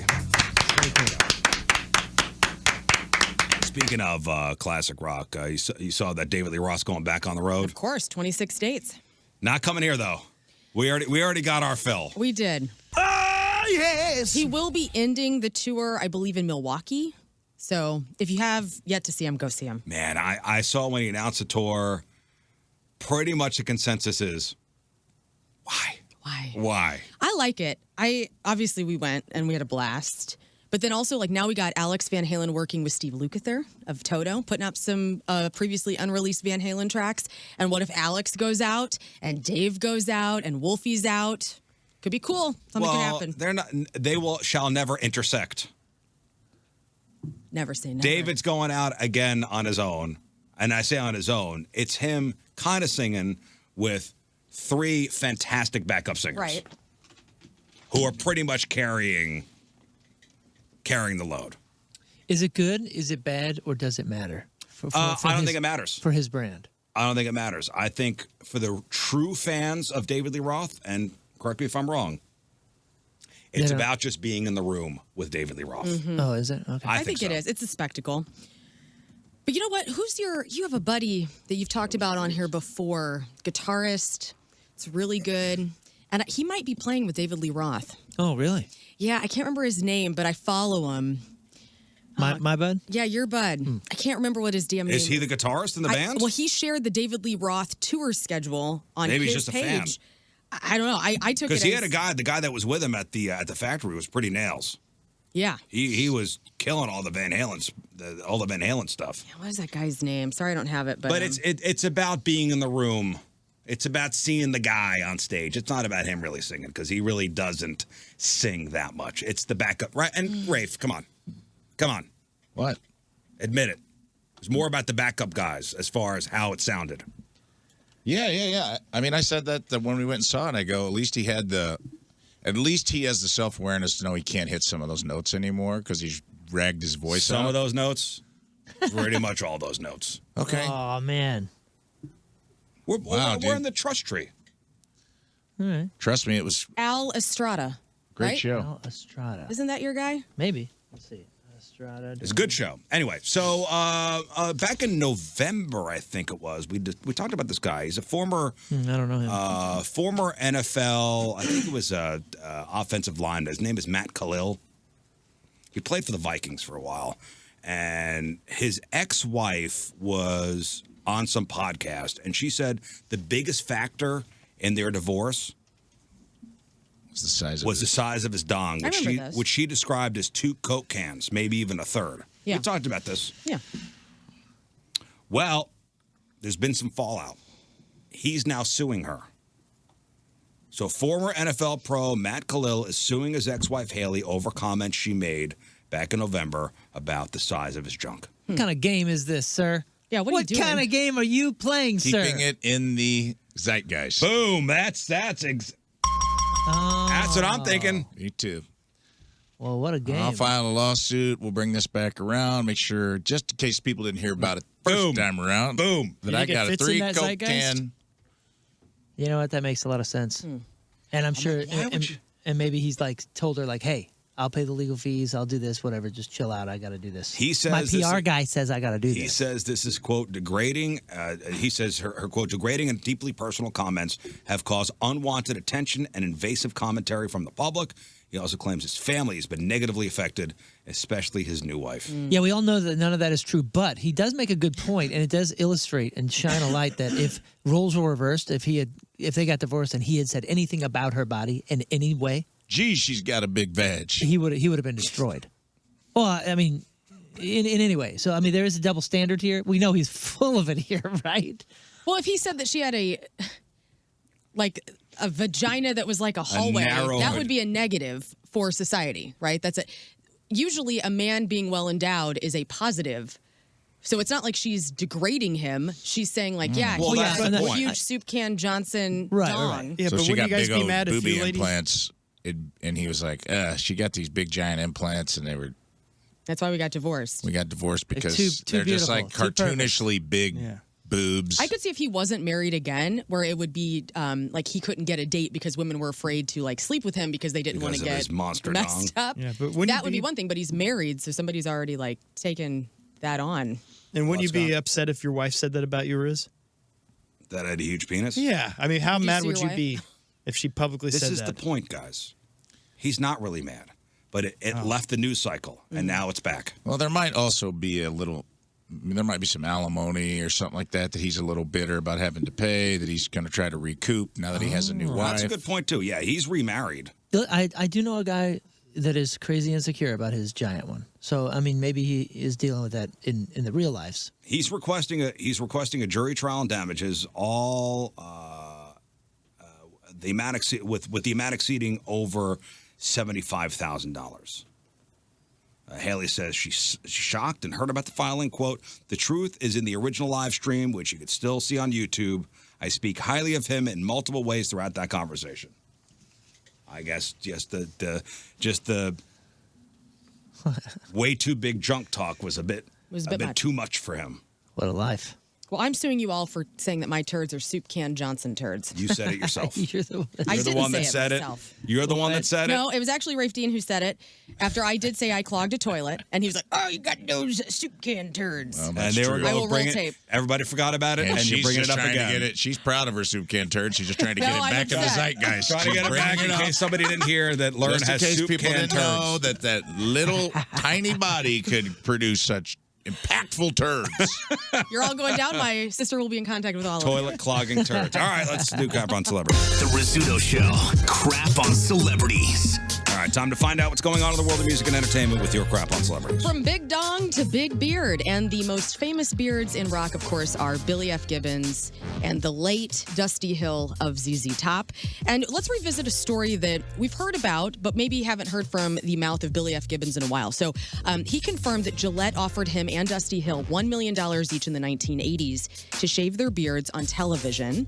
And despite the tempting offer, of course, the band declined. They consulted with a publicist who suggested they might not want to discover what lay beneath the beards. And here is Billy F. Gibbons talking in 2026 about that decision on More Stories. It was $1 million per man. Yeah, so $3 million Gillette to ZZ Top to shave your beard. But we called Mr. Merlis. I said, Bob, we got this offer. We've been offered $1 million each to shave on TV. He said, well, the money's good. He said, you might as well consider doing it, but I'm not so sure any of you guys know what's under there. Wow. So we passed. Imagine turning down $1 million. You know, in the 1980s, And I think it was for a Super Bowl ad. was it? I think that was for a Gillette Super Bowl ad. $1 million in the 80s. I mean, they were very famous back in the 80s. Yeah, they started in 1969, that band. They were still, cranking out the hits. Probably at the height of their. Yeah, I would say height. Probably height at of the ZZ height of Top's their- probably Yeah, late MTV. 70s to the mid 80s, right? Yeah. The legs era. There's a song called Billy Gibbons' Beard. That's how famous of a beard he has. Who There is a does song that? about his beard. The new guy's got a beard? Yeah, he actually, he was Dusty Hill's guitar tech. His name is like Elwood something. Elwood. He's got a cool name. He's got a big-ass Elwood beard. Jenkins or something. Elwood Jenkins. And Was that he the right looks like- choice? Yeah, it was. You think so? I do, because he's been with the band almost as long as. Oh, no, I'm not talking about that. I'm talking about not taking $1 million to shave your beard. Oh, yeah, I think that was the right thing to do. Wasn't the 'Cause it would've drummer's sold name out. Beard? Frank He had a Beard. mustache. Beard. Yeah, he's still in the band. And he only has a mustache. Frank Beard is the only guy in the band without a beard. That's so awesome. Right. So you think that was the right choice? I do. I feel like they would have sold out, and they did the right thing. And for the culture, they're like, we're not gonna. Gillette's not gonna get this because it was so. I mean, it still is so iconic. Those beards. If there's one reason I listen to ZZ Top, it's because I've never seen that man's chin. Yep. I mean, I just don't get it. Well, it's with my long hair, you guys want me to cut it all the time, and Right. I want Gillette or somebody to challenge me with that offer and see what Would you do it happens. for $1 million? In Let's just see what happens. Okay. I have morals. I'm not a sellout. Sharp dressed man wouldn't sound the same if Dusty Hill didn't have his beard.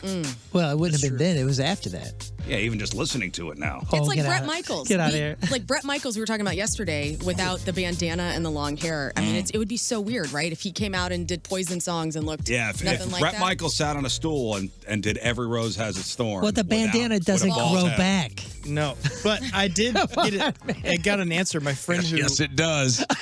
worked on all those, that whole series with him. Yeah. Never once saw him without a bandana. She's Oh, they like, got I've back seen to you? pictures on the internet, but I've even on set, I Wild. never saw him. She with that. worked. Is she? Rock of Love. She worked on Rock of Yeah, Love. with Rock him? of Love. Yeah, she's behind the camera there. Yeah, that's crazy. So I'm glad they didn't do it. And I mean, Dusty's dead, but Billy F. Gibbons is still rocking that beard in 2026. Could have hurt him long term because there's a lot of dudes hiding some pretty mediocre faces under beards right now. If beards ever go back out of style, there's a lot of guys that are going to be real hurt by it. Yeah, but they weren't asking them to do it and change their pardon me, But still, change their when people persona. They can't would have unsee done it. it. Well, it would have been one picture for an advertisement and or one video, whatever the heck it was. In where? 1980s? 1980s. They've been growing them since '69. But if you see, I mean, Like I just baby you know, chins under there, dude. you can type it in and you'll see a picture of him in '73. He doesn't have a beard. Oh, they look insane. Like he kind of looks like Elton John. I don't know about your dads, but like my I never dad. saw when my he- dad without a beard. Well, my dad would shave his face, and my dad always had a mustache. And when he would shave it, I would cry as a child. Oh, yeah, a like lot of I kids. I didn't know who he was. Yeah, my kids did that when I I was. never saw my dad without his beard. Never. That's good. Your dad's Dusty Hill. The food served at the Critics' Choice Awards, I guess, is gaining a lot of viral attention for 2 consecutive years, including jokes about the limited budget and comparisons to meals at Fire Festival.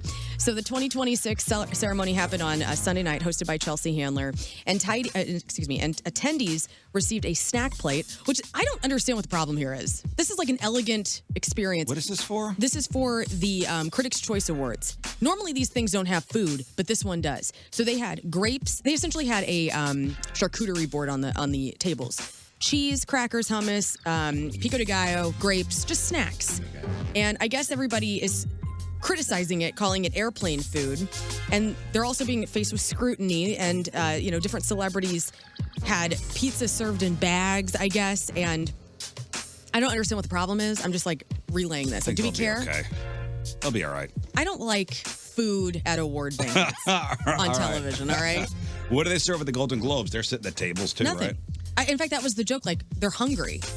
So you can't win Oh, they just either way. they do soup? You just hear that the whole time. Right. Anyway, I don't know why that's a big deal, but I'm just relaying. it. This year at the Golden Globes, trash can nachos. Nice. Yeah. Did you see Nikki Glaser on Kimmel last night? I didn't. I was watching a little bit of that this morning, and she was talking about her prep because I believe it's this Sunday is when Oh, the is it Golden this Sunday? Globes are on. And I'm just so impressed by her. I remember watching it last year and just being so I don't know her well at all, but I'm just so proud of her as like a hometown woman that is like doing her best work right Well, now. she killed it last year, so let's keep it going. And that's what she said. She's like, the only comparison and competition she has is with her work that she did last year. She was great last year. Netflix is now the home of the WWE library in the U.S., offering premium live events and original programming. So the WWE archives used to be on Peacock, and now you can watch Monday Night Raw, WWE Unreal. All of that is on Netflix. You think that it's like being passed around too much? Like, was Peacock the first entity or streamer that got the library from cable? Well, I remember they had their own network for a little while, and then somebody bought that and the library. I don't know. I feel like all of this, and I feel bad for you guys that are sports fans because you have to follow these subscriptions so tightly. Like Tim, we were trying to watch the Chiefs game on Sunday night, I guess it was, and they stopped airing Chiefs games in St. Louis as of last week. And he's like, I guess I'm just not watching this. Like, Right. I Well, mean, you it could sucks. put on the NFL Network Red Zone, maybe see some plays there. Like tonight's Blues game, it's not on the normal channel. It's on TNT. It's so annoying. So if you didn't know that, you'd be like, oh my God, where's the game? The Christmas chasing, Day. 100%. I have watched fewer games that I want to because I don't have the time to chase. Yeah. Christmas Day was, you couldn't watch the Lions game unless you lived in Detroit. Like there were NFL games that it was like not a single game was on network TV on Christmas Yeah, Amazon. on a Thursday. And I was like, you either had to have a streamer or you couldn't even watch. Netflix. Oh, was it on Netflix? Oh, it was on Netflix. Oh, That's see, I didn't even know Christmas that. Day was on Netflix. Again, it's Not the Detroit game. who knows that stuff. It's too, it's You gotta just, follow Well, I it. guess if too you're much. if you're a fan, If you're a diehard fan, but like whatever 10% that they're making their money from, they're cutting the other 10%. I'm on this other side. Mm-hmm. You know, I'm a B. I'm not going to say I'm an A fan. I'm a B fan. This is almost where the cable packages come in handy, Well, or okay. YouTube. My nephew was at our house, and he has YouTube's, like, the whole package with all the YouTube sports TV. stuff, and so every game. That's Well, nice. okay, so how, honestly, if you really wanted to watch something, you just Google what channel is the Chiefs game on. Sure. Oh, that's That's not like one it's- extra it's- step for you. No, Yeah, good first of luck. all, it's not as simple as that because sometimes even that, like, Google's a horrible search engine for Okay, certain whatever things. search engine. But I'm saying, like, when I've done that before and been on my computer, and then it's like, oh, well, you can get it here on Tubi, and it lists like a whole bunch of random things. And by that point, I may as well just be going to some Thai By the time you bootleg. figured out the game's over. Damn. Yeah, some Thai bootleg fourth quarter. stream or something. The 618 on the text line says, as a WWE fan, it is upsetting. They change the library every couple of years. Biggest issue is there's a lot of old wrestling that they own but isn't available. Old WCW and ECW has no home right now. Oh yeah, That sucks. I think I got burned from. I was chasing a lot of soccer team things that I was watching when they all kind of shifted and went different places, and I ended up watching. I watched games in some random, illegal site, I'm sure, and I'm like listening to it in Hindi or something. You know what I mean? It's Like crazy. it wasn't even a language that I could even understand. And I was like, I don't want to do this anymore. I don't wanna- I just don't want to chase sports. I'm like, give me the sports. I'll pay for it. Just give it to me easily. So Apple TV has Severance, which is going to return in 2027. Season 3 is going to feature even more shocking revelations as the previous 2 seasons. Tons of moments that are going to surprise people, rile everybody up. That's according to series creator Dan Erickson. Did you get into Severance? Oh, yeah. Yeah, so did we. Oh, yeah, love it. So, we don't have an exact date for 2027, but it's going to be even weirder than season 2. So prepare for Yeah, that. and season 2 was freaking Wild. weird. Streaming premiere, tonight for Tron Ares. That is on Disney Plus. If you Tron Ares tonight, guys. Who's coming over? Who's coming over? Hummus. Let's go. I'm gonna make my Tron hummus, my famous Tron hummus. Yes, of course. Hummus. So I'm gonna make a lot of it. So I'm expecting all of you. I will be there. Bring your significant others. That's Are you, nice. are you interested at all? No. I mean, I like the idea of Tron. I like the Tron idea. You know what I mean? I'm there. I like to ride at Disney. I've never been extra stoked on a Tron movie, but I like the idea and I want to be stoked. Well, will you watch it and let us know? I think I will, yeah. Okay. I think I Disney will. Plus tonight. So, guys, Mickey Rourke, and I kind of avoided this the last couple of days. I didn't talk about his GoFundMe that was out there. Every day I had it in my prep, and I was like, I don't know. Story's not that. It's not the GoFundMe. It's that Mickey Rourke. Once very famous Mickey Rourke has a GoFundMe because he can't afford his rent. Right. And so there was a GoFundMe out where he has 60 grand in back rent that he needs paid. And so there was this GoFundMe that went viral for $100,000. And Mickey, not so happy about it. So apparently the GoFundMe was put out there by an assistant manager of Mickey Rourke. And he says, quote, if I needed money, I wouldn't ask for no charity. I'd rather stick a gun up my butt and pull the trigger. He did admit that he did a terrible job at managing his finances throughout his career, but he says he does not want that money. He tells fans, quote, don't give any money, and if you gave money, you're getting it back. So anybody who did give is Mickey? going to get it back. What happened, Mickey? Drugs, Mickey. You can give it back? I don't know how that works. Can you refund? Yeah, you could get a refund. You won't get the fee back, I bet. I bet If the GoFundMe keeps recipient that. of the GoFundMe doesn't accept the money, where's the money go? Well, it sounds like the recipient is an assistant manager. Well, Mickey Rourke was a huge star back in the 80s. He made that comeback with the movie The Wrestler, which was great. Yeah. And then he was Whiplash and and one of number the Iron 2, Man yeah. movies.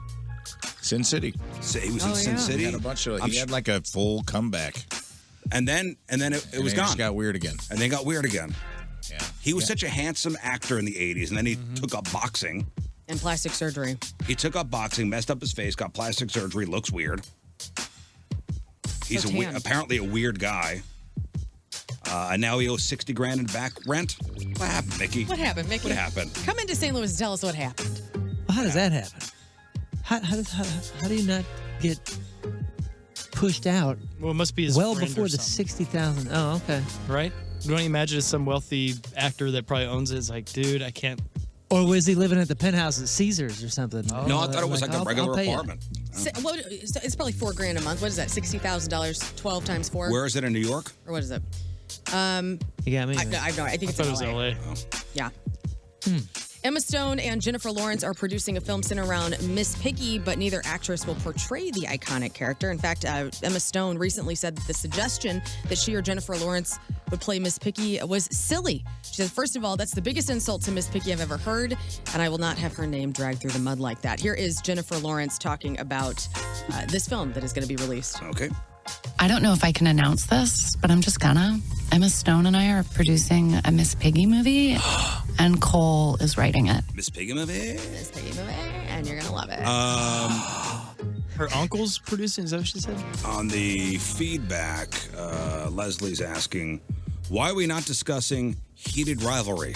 Oh, I'm watching it. Is that the gay hockey? Of course it is. Is that the gay hockey show? All my girlfriends and I, well, I have one girlfriend in particular who's like, you gotta watch this. It's hot as hell. Do you know about the show?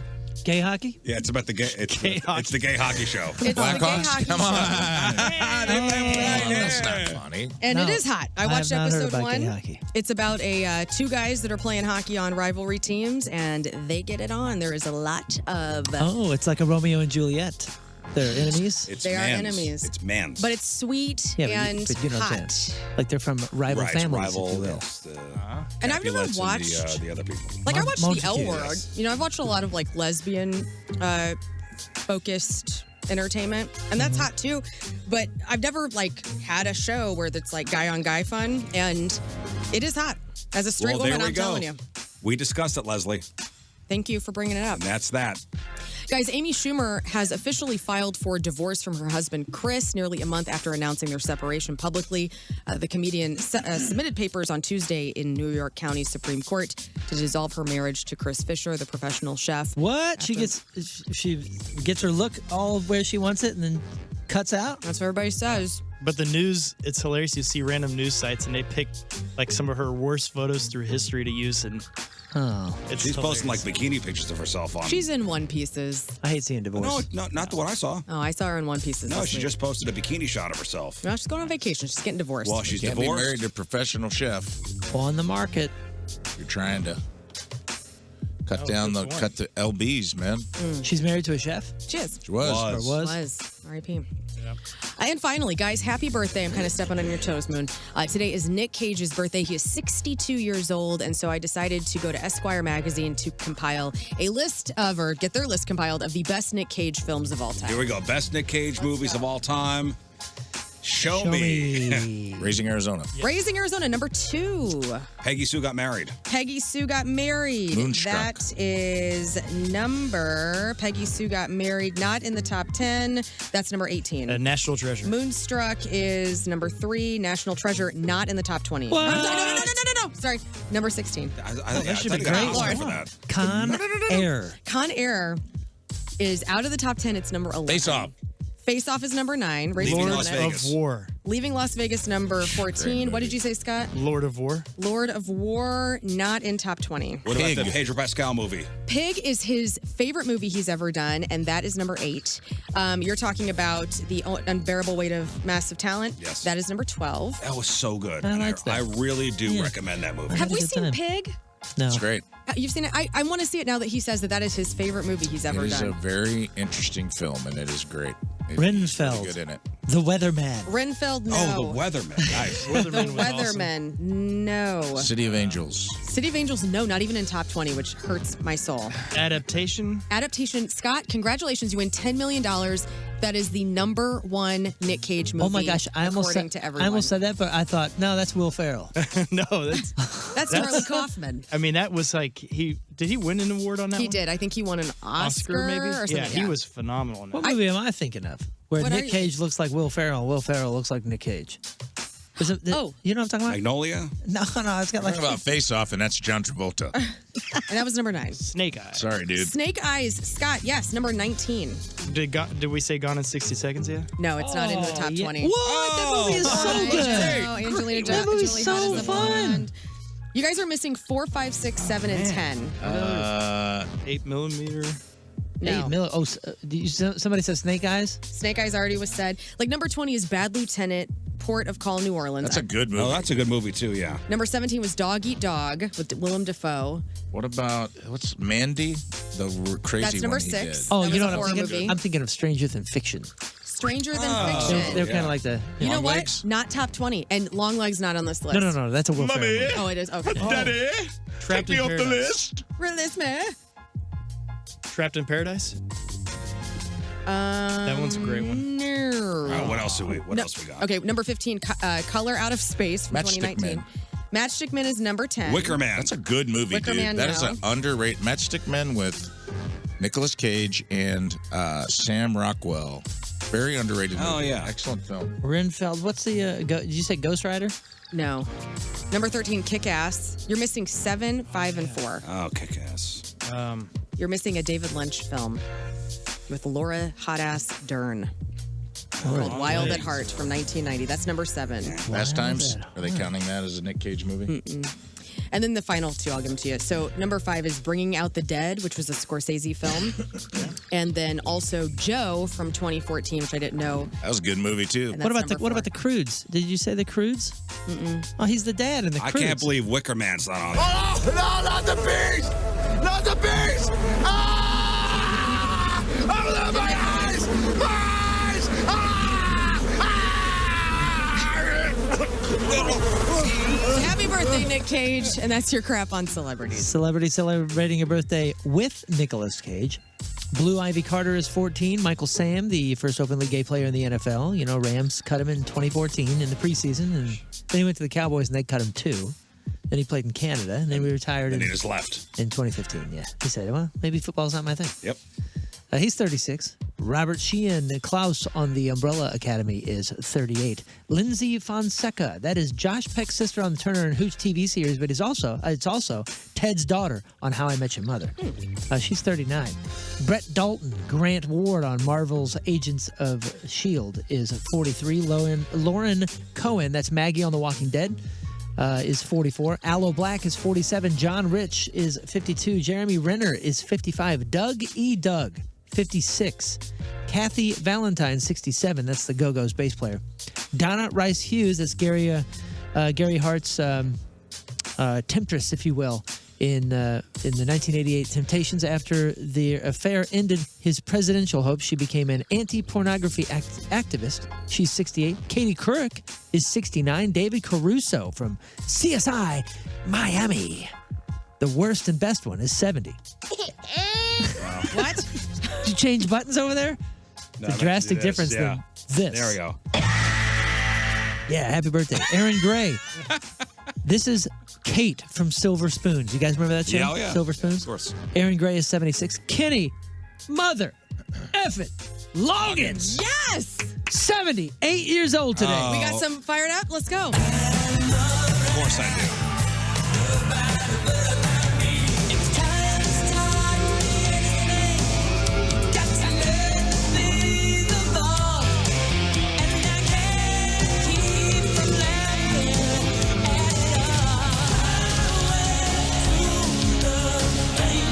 Do I have a Kenny Loggins montage at all I times loaded up? apologize.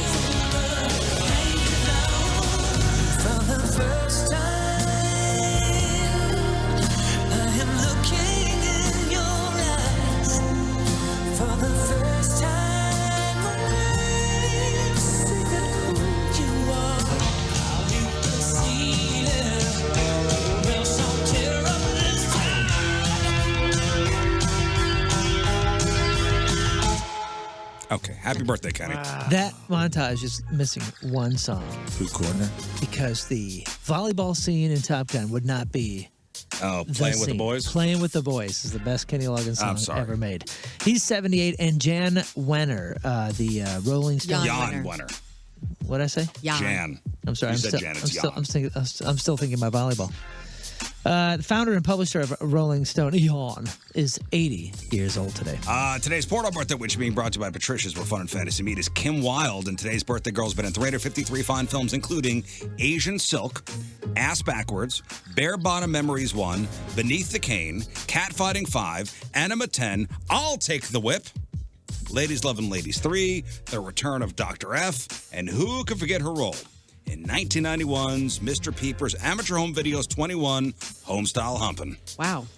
Kim Wilde is 57 years old. It's your porno birthday. Those are your crappy birthdays, and that was your crap on celebrities. All right, we'll take a break. We'll come back, and we will play Matchup with Moon first time in 2026. I'm excited. Moon, champion of 2025. This year's competition begins after the break. So we've got Goldfinger tickets. Goldfinger playing next Friday, January 16th at the pageant with Unwritten Law. Morrissey, hopefully playing the Factory next Thursday night, January 15th. I saw the stats on Morrissey. He is at a 60 percentile of actually playing the shows that he books. Hey, didn't he just 60. Didn't he just cancel the California one? This is a so Morrissey at the Factory next Thursday the 15th is rescheduled from a 2025 postponement. Yeah, I remember. What a nightmare. Clownvis was like super stoked. Well, we got for this. Clownvis tickets, and then Clownvis, we still got you, buddy. You're still going. We got tickets to go see John Mulaney at the Stiefel, and we got tickets for Monster Jam, returning for 2 huge shows next Saturday, January 17th, and Sunday, January 18th at the Doan Center. So we need Team Riz, and we need Team Moon. King Scott's going to ask 5 questions. Whoever gets the most questions right, our respective teammates on the phone will win. 314-624-3833 or 618-398-3833. Scott, load up all 6 lines, okay? Load up all 6. Match up with Moon. Next. The Rizzuto Show on 105.7 The Point. All right, welcome back to the program. We are going to play some matchup with Moon. And now it's time for Matchup with Moon. All right, first time this year, we've got some fabulous prizes. Goldfinger tickets, Morrissey tickets, John Mulaney tickets, Monster Jam tickets. Today's contest is sponsored by... these headphones. All right. Wow, those are nice. Perfect. Those are really nice headphones. Yeah, these headphones that they haven't worked yet. Okay. I'm working on it. All right, you want to answer the questions first, then? Yeah. Well, as the 2025 champion, you get to choose.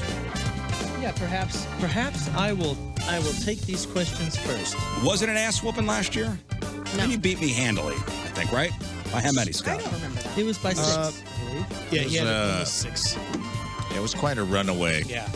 But you did good. You started tying it up. You started coming back, but there just wasn't enough. I was up by 10 at one point, maybe over the. I mean, it wasn't take me behind the woodshed and beat me with a hose, bad, but it was, I still lost. You showed up. I lost. All right, let's go to the phones. Brian at St. Louis. Brian, hello.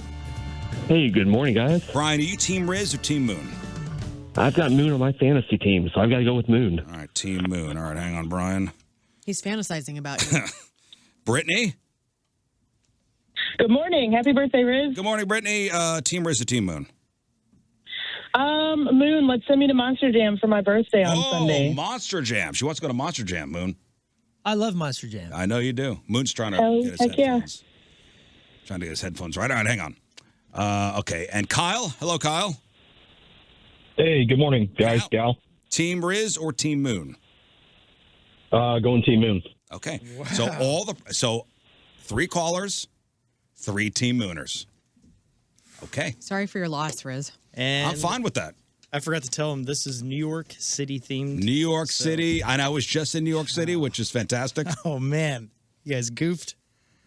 That's fantastic. All right, let me get the matchup with Moon music going. Moon, are you in isolation? Does your headphones work? We having problems? I have headphones that work now. Oh, you're good? I'm okay, yeah. All right, get into isolation. Okay. Or do you want to do the questions first? He's isolated. All right, he's isolated. Yeah, he's isolated. Okay. Scott, let's go. First question of the year. Big one. Exciting. Who's excited, guys? I am. All right. Jacked. All right.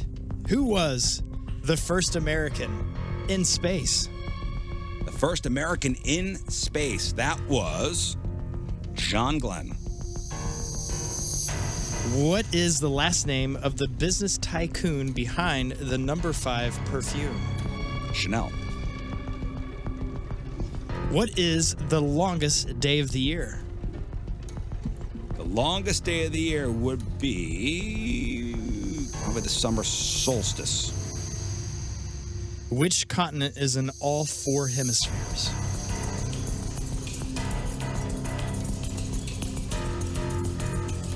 Which continent is in all 4 hemispheres? Yeah. That is 2 hemispheres. East, west. Yeah. North-south. Which continent is in all 4 hemispheres? Africa. I feel like this is a trick question. What is the primary quality that allows an object to float? Density. All right, now the tiebreaker. We all know that President Eisenhower signed the National Aeronautics and Space Act on July 29th, 1958. So what year was Iran's space agency created? Iran's space agency? Whoa. Come on, you know this. Oh, man. Come on, space. 2006. Okay. Okay. Very abrupt. All right. Yeah, no fade outs here. How you feel? I don't know. I'll be honest with you. I'm not very sure.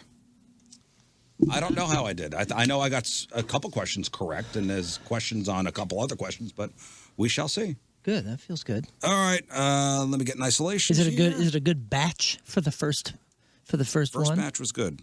Okay. Good questions. Look at that. All You got a right, compliment. Here we go. All right. King Scott's face went, I didn't get one of those last complimented. year. Sir Moon. King Scott. Who was the first American in space?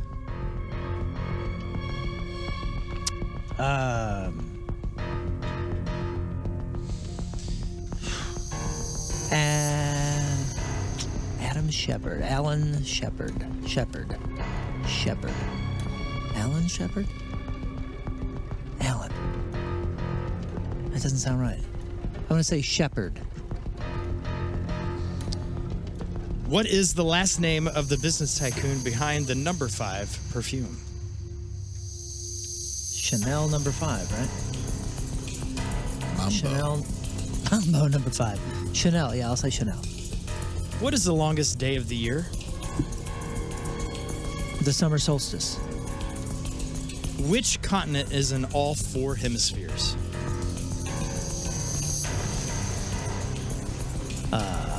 Four hemispheres. Like, is. East, west, north, south. Yeah, I've just never heard of the east and west.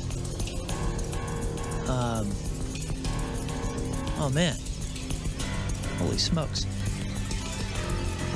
Is it, I don't even know where the line is. Is it the international timeline? But that's in the middle of the Pacific. Think of the flat Earth map. I guess, I mean, there's only a couple that cross the south and the north. And South America, which don't sound right. Trick Africa. question, no hemispheres. The Earth is flat. Yeah, right. Yeah, exactly.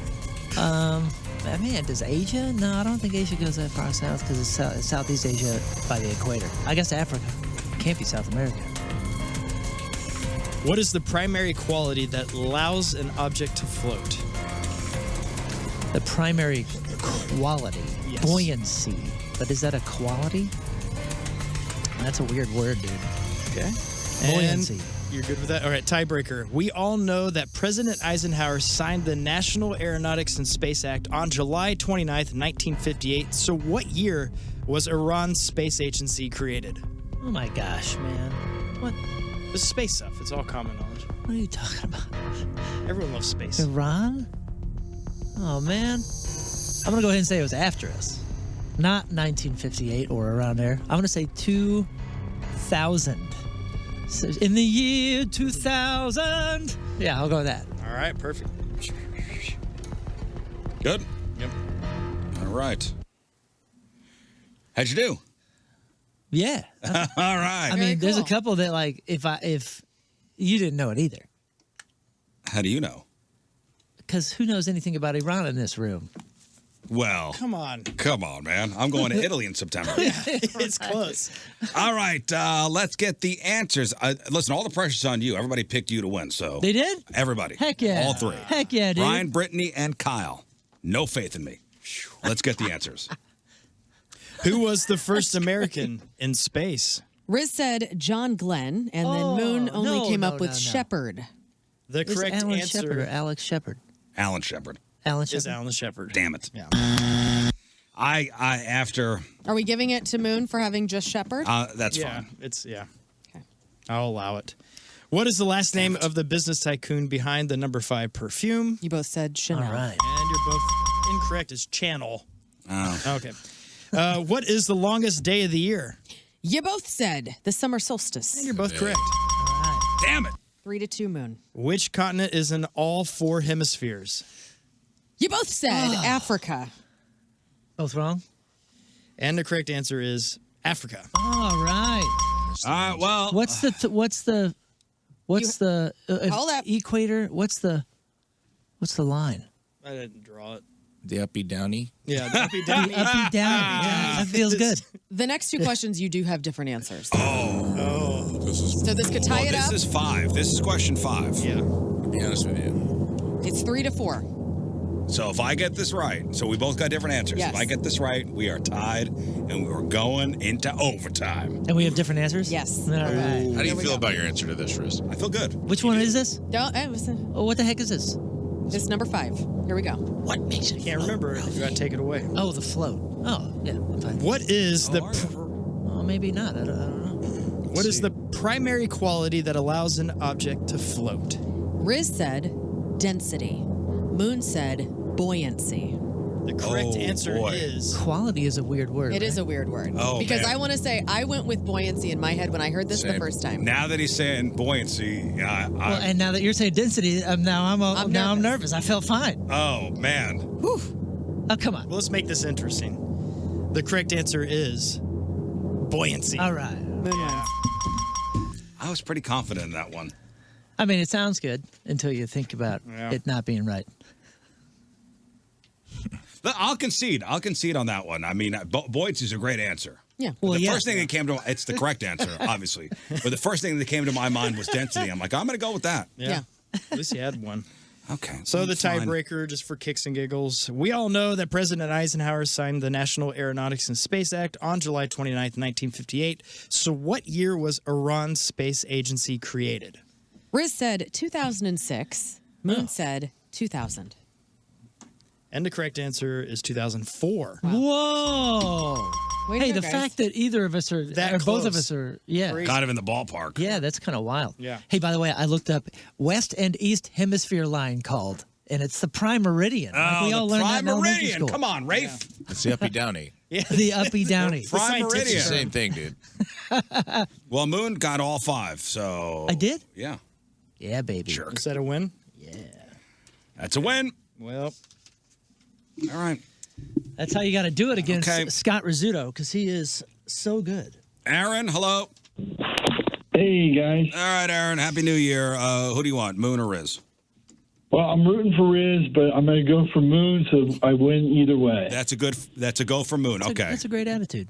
I like that. Caitlin. Yes, Who good you got? morning. I hope you guys like the cookies I made. Oh, thank you, Caitlin, for the cookies. Who's it going to be, Moon or Riz? I'm going to have to go with Moon. Okay. Nobody has confidence in me today. 0 What's people. wrong with these people? Gerald? he's sharp today. Happy birthday, Riz. Thanks, Good buddy. morning to all. We'll go with Moon on this, I think. Okay. Oh, no. Is that a 3 Yep, again? that's oh, all no. 6 people have I gone hate with the Moon. pressure. Hey, All 6. statistically speaking, if I do well in the first round, it's a disaster in the second. Well, good luck. Everybody hates me. These 5 And everybody thinks I'm a questions. big dope. These 5 questions are all Italy related. Yes. Nice. All pasta. Okay.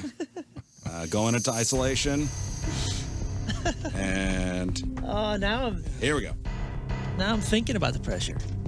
So remember your questions you asked me, Moon? These are the same ones. King Scott.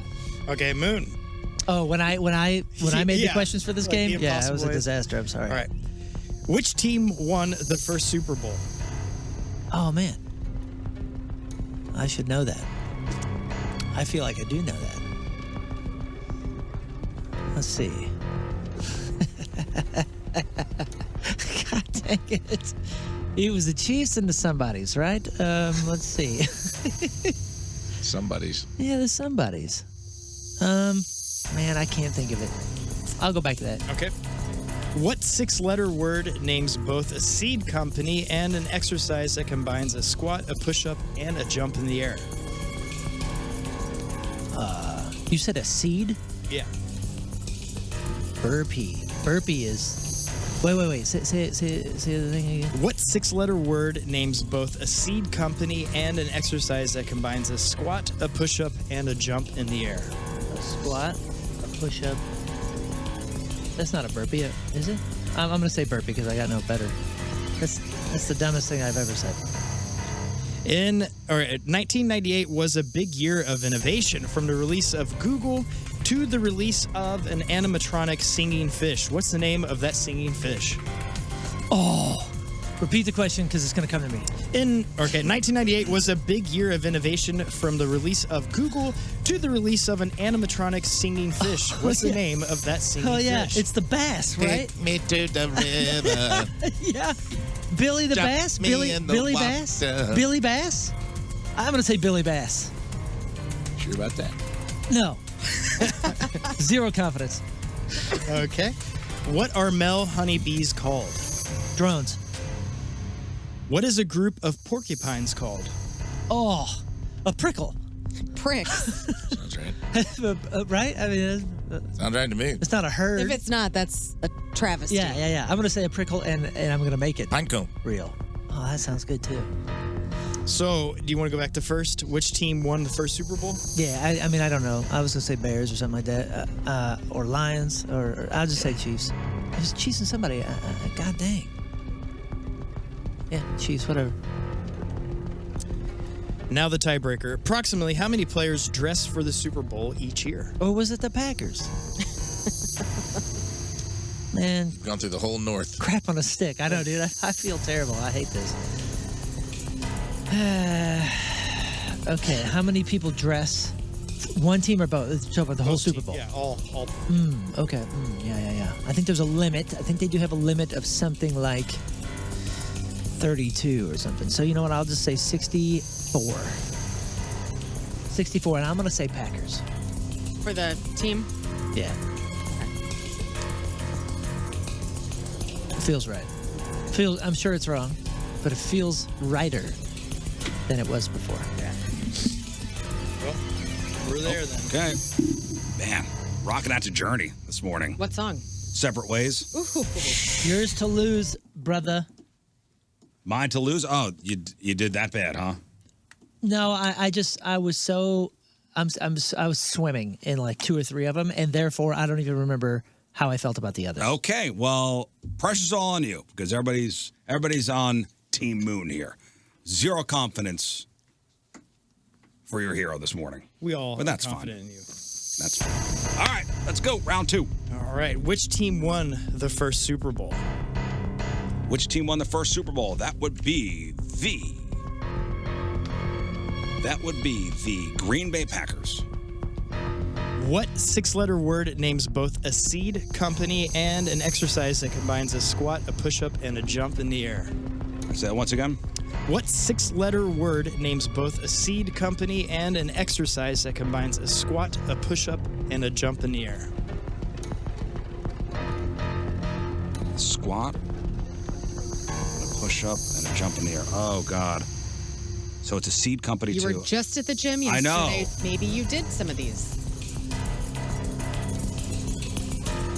Oh, damn it. I can't remember the name. We'll go back to it. Okay.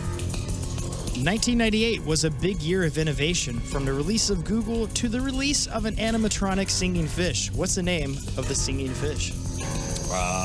Billy Bass. Sure about that? Yes, I am. Oh. Yes, I am. All right. He sings Take Me to the River. Big year of innovation. What are male honeybees called? Drones? What is a group of porcupines called? A group of porcupines, huh? Mm-hmm. A group of porcupines. They are pricks. That's what I A said. group of pricks. Did you say that? I did. Oh. Best friends. All right, and we had a question you want to go back to. Oh, yeah. What 6-letter word names both a seed company and an exercise that combines a squat, a push-up, and a jump in the air?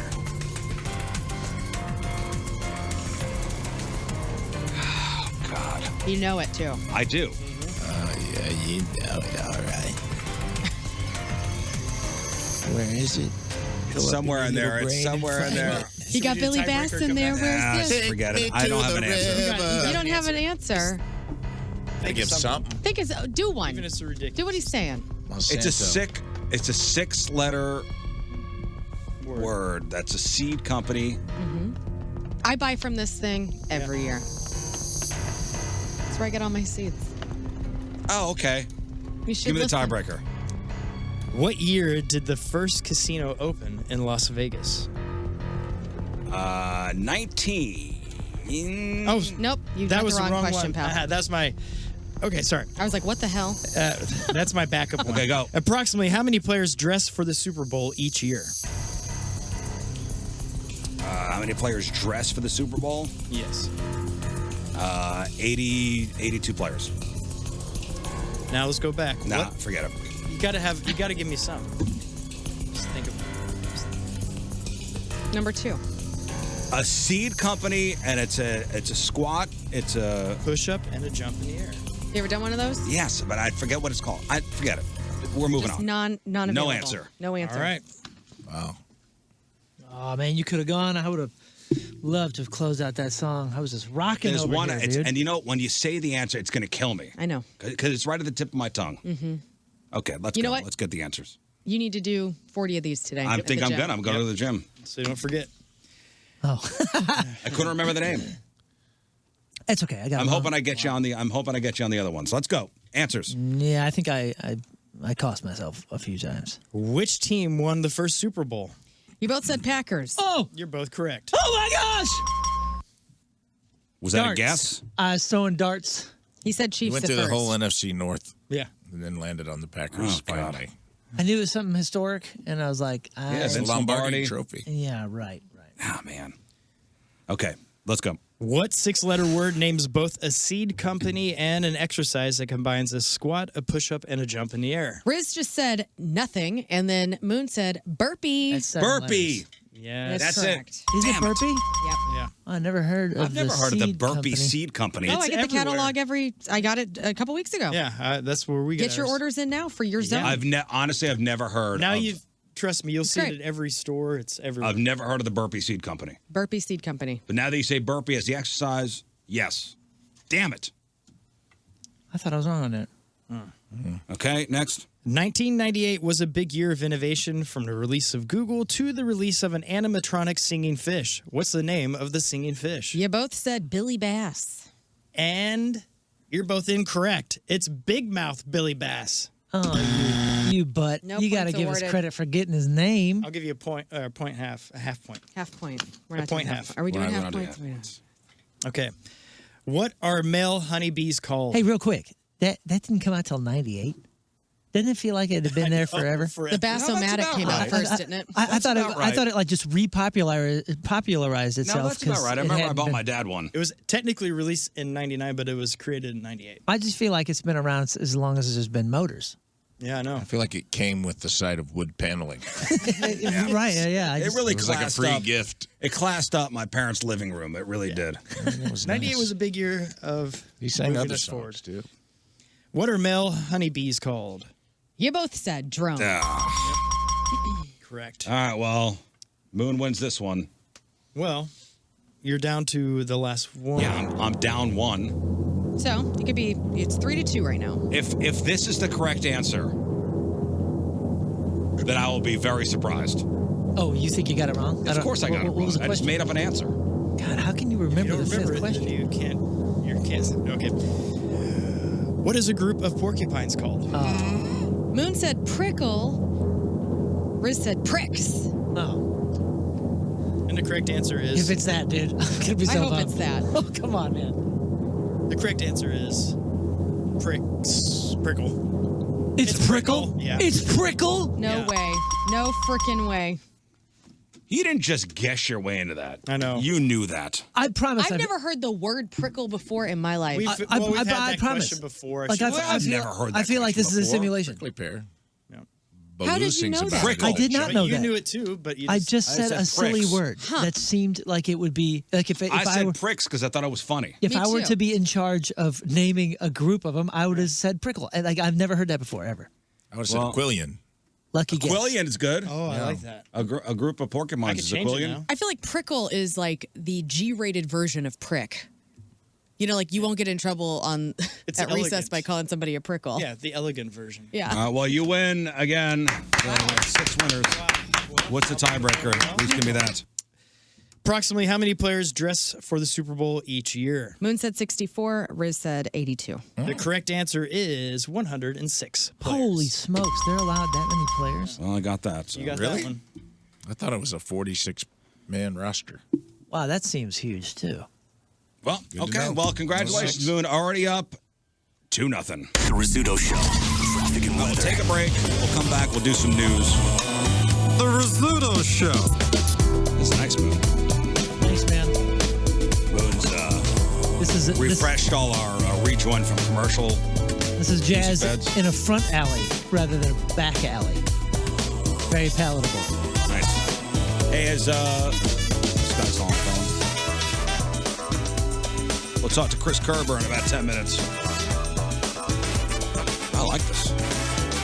Yeah, I think there's a good pile of them that you'll really enjoy. All right, let's do some news. Oh, yeah, we got to do some news. Okay, I can't find my button. Oh, yeah, we're going to do some news. I've messed up all my buttons here. Oh, yeah, we're going to do some news. So a lot of us skipped town for the holidays and left our pets at home. Like, the Riz family went to New York for 10 days, and we left the 2 dogs with a house sitter. So this is topical. If you leave your dog for a week and come back, they'll remember you. They'll go nuts. When we walked in the door, they went nuts. Mm-hmm. Like, where you been? Where you been? Where you been? Let me smell you. Where you been? Where you been? Why'd you leave us? But what about cats? They're a lot harder to read. How long would it take your cat to forget you? I already know this information. Do you already know? Yeah, because they think you are gone immediately. So they have no sense of time. So when you leave, they feel like it's an eternity, and they can't wait for you to get back. It's the same thing as dogs, but yeah. What do you mean? Like how long they think we're gone? Like they just don't understand time. So. I read the coolest thing, and I can't believe I haven't shared this yet. I think you guys would find this so fascinating. Go. I don't know about cats, but maybe it's the same. This is what I read about dogs. It said, you ever think about how your dog tells time?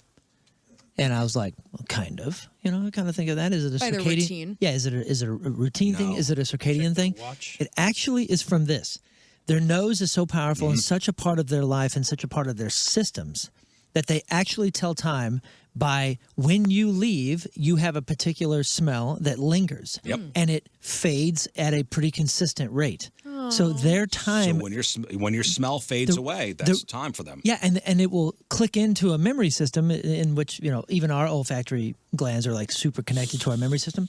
They will say, that's how people are like, how does my dog always know I'm coming home right now? And he sits by the door. Is he sitting by the door the whole day? No, he's sitting by there when Smells like you're about to get off work. Yeah, when your Dissipates. smell has lingered to X percentage. Interesting. He knows that by routine, you're going to be home soon. So the question So for I cats. bought my dog an Apple Watch for no reason. Yeah. So the question Isn't that cool, though? The Yeah, that question is is this trending? So how long would it take for your cat to forget you? And just like dogs, they have very, very good long-term memories. So a writer for Newsweek asked a vet about it, and they pretty much agreed, quote, cats don't easily forget their owners, especially if the connection is strong and stable. So it's just like dogs. Oh, and the smell timer? I don't know about the smell timer, but I thought that was the coolest thing. And yeah, actually, I it read kinda- that recently, It kind of put me at ease, too. Like, oh, okay, the dogs even have a routine of how long I'm gone. I go into the garage to leave. Like if I'm going out to like blow some leaves or something, Clover, I can hear her meowing at the door, and she goes and gets Pink Mouse and brings it. She has a whole thing. If we leave the house, she has separation anxiety problems, and it's so sad. And so I know in the morning she's doing that. Like whenever I leave, and she's like, "When are you coming back?" And then she just goes to sleep. hey, remember that giant sinkhole that opened up in Alton a while back at Gordon Moore Park? We kind of stopped talking about that. It was a giant hole. Well, it looks like things are finally moving forward on this thing. Workers are out there this week starting to explore things, which basically means they have to pump thousands of gallons of water out of the hole and into a nearby drain before they can even see what's going on down there. So that thing, since 2024, June of 2024, has just been sitting there. Nobody's been doing anything. Dang. They're finally getting around to figuring out what went on. Did you see the updated picture?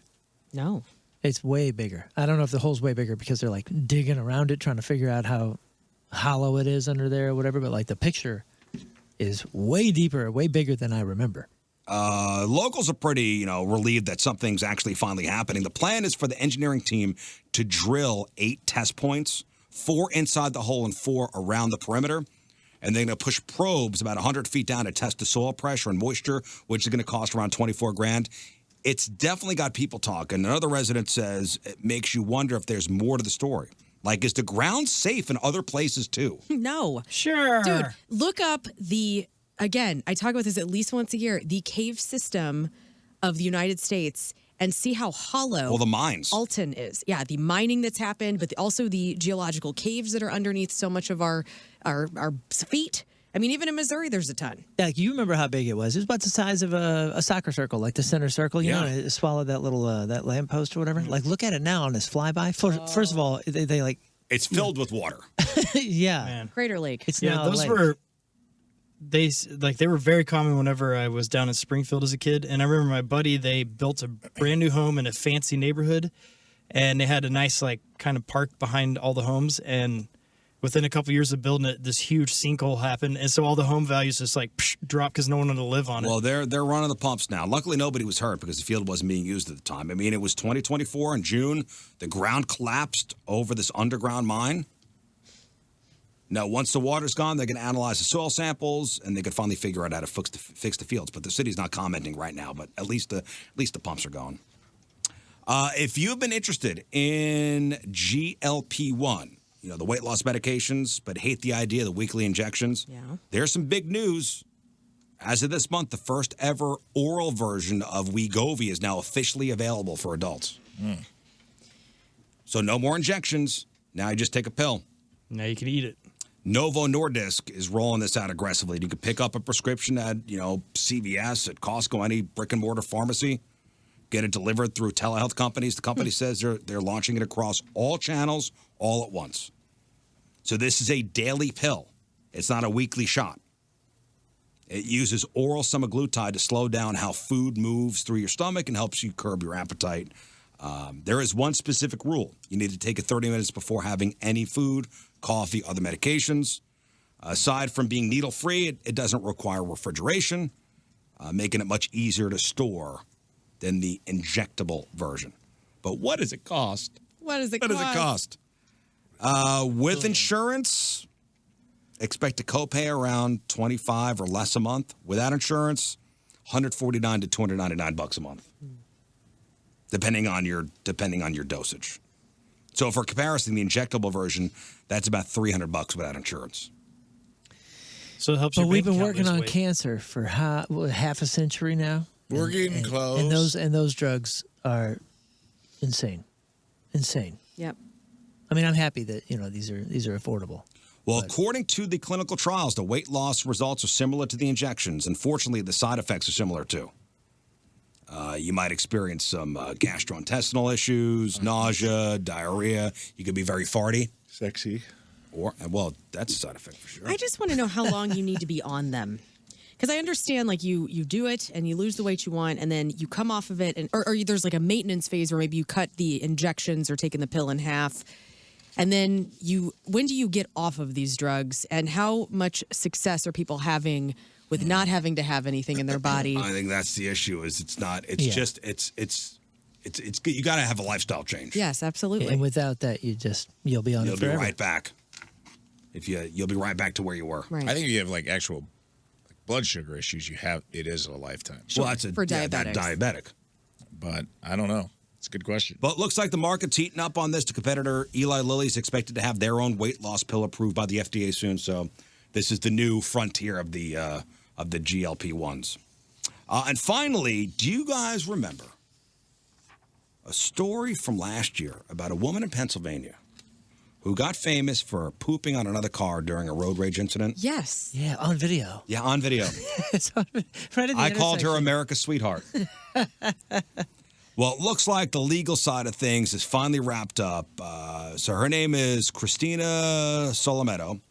She's 44 years old. She's from Ridley Park, Pennsylvania. She was dubbed by the internet the Delco Pooper. Well, she was in court. Instead of taking her chances with a trial, she decided to enter a rehabilitation program. So if you missed the moment, and it's out there online, Here's the breakdown. Last April 30th, Christina got into it with another driver who apparently wouldn't turn left on a green arrow. So according to police affidavits, Valid. She honked. The other driver mocked her. I'm imagining went and did the crying hands. Wah, wah, wah. Things escalated. Christina claimed she was already having stomach issues. So when she got out to confront the other driver who was supposedly insulting her, nature called at the worst possible moment. And she actually told police, quote, I wanted to punch her in the face, but I pooped on her car instead and went home. Real strength. Car does have wipers. She even... Anger management's working. She even reportedly added a detail in the police report. It said, quote, it was a clean poop. I didn't even have to wipe.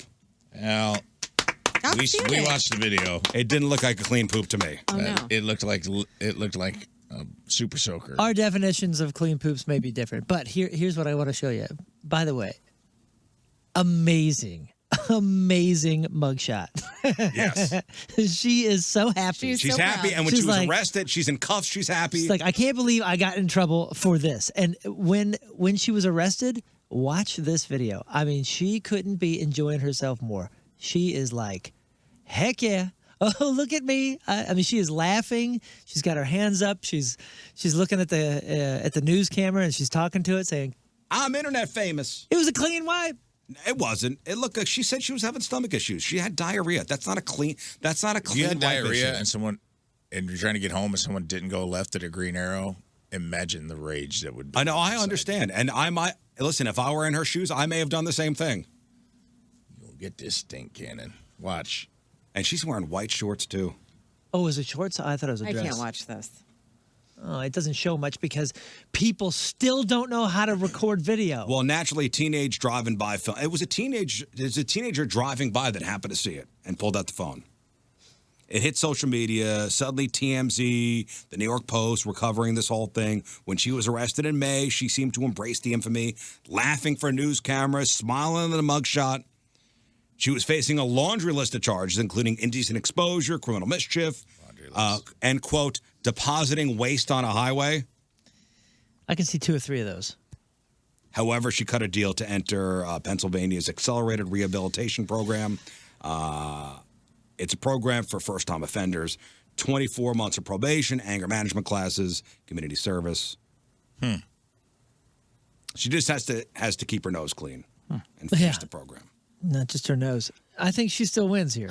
But here's the thing. Here's the crazy thing. So this area that she's in, that she lives in, this Delco area, Delaware County, which is it's considered Delco to the locals, Delaware County. They've got a bit of a reputation for the bizarre.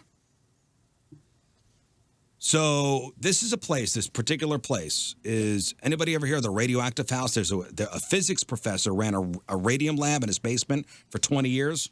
When he died in his 40s, his skeleton had the highest radiation levels ever recorded in a human. Oh, lovely. Well, maybe she's suffering from that. The house became a Superfund site. This is the area where John DuPont murdered an Olympic wrestler at his estate in the 1990s. There was a movie about it. Foxcatcher? Yep. This is the area where a pizza shop owner tried to sabotage a rival by dumping a bag of live mice into their bathroom ceiling while a cop was eating lunch there. Well, hey, listen, if we're only going to list the weird things that happen in each area, I'm sure we got a pretty cool list, too. Yeah.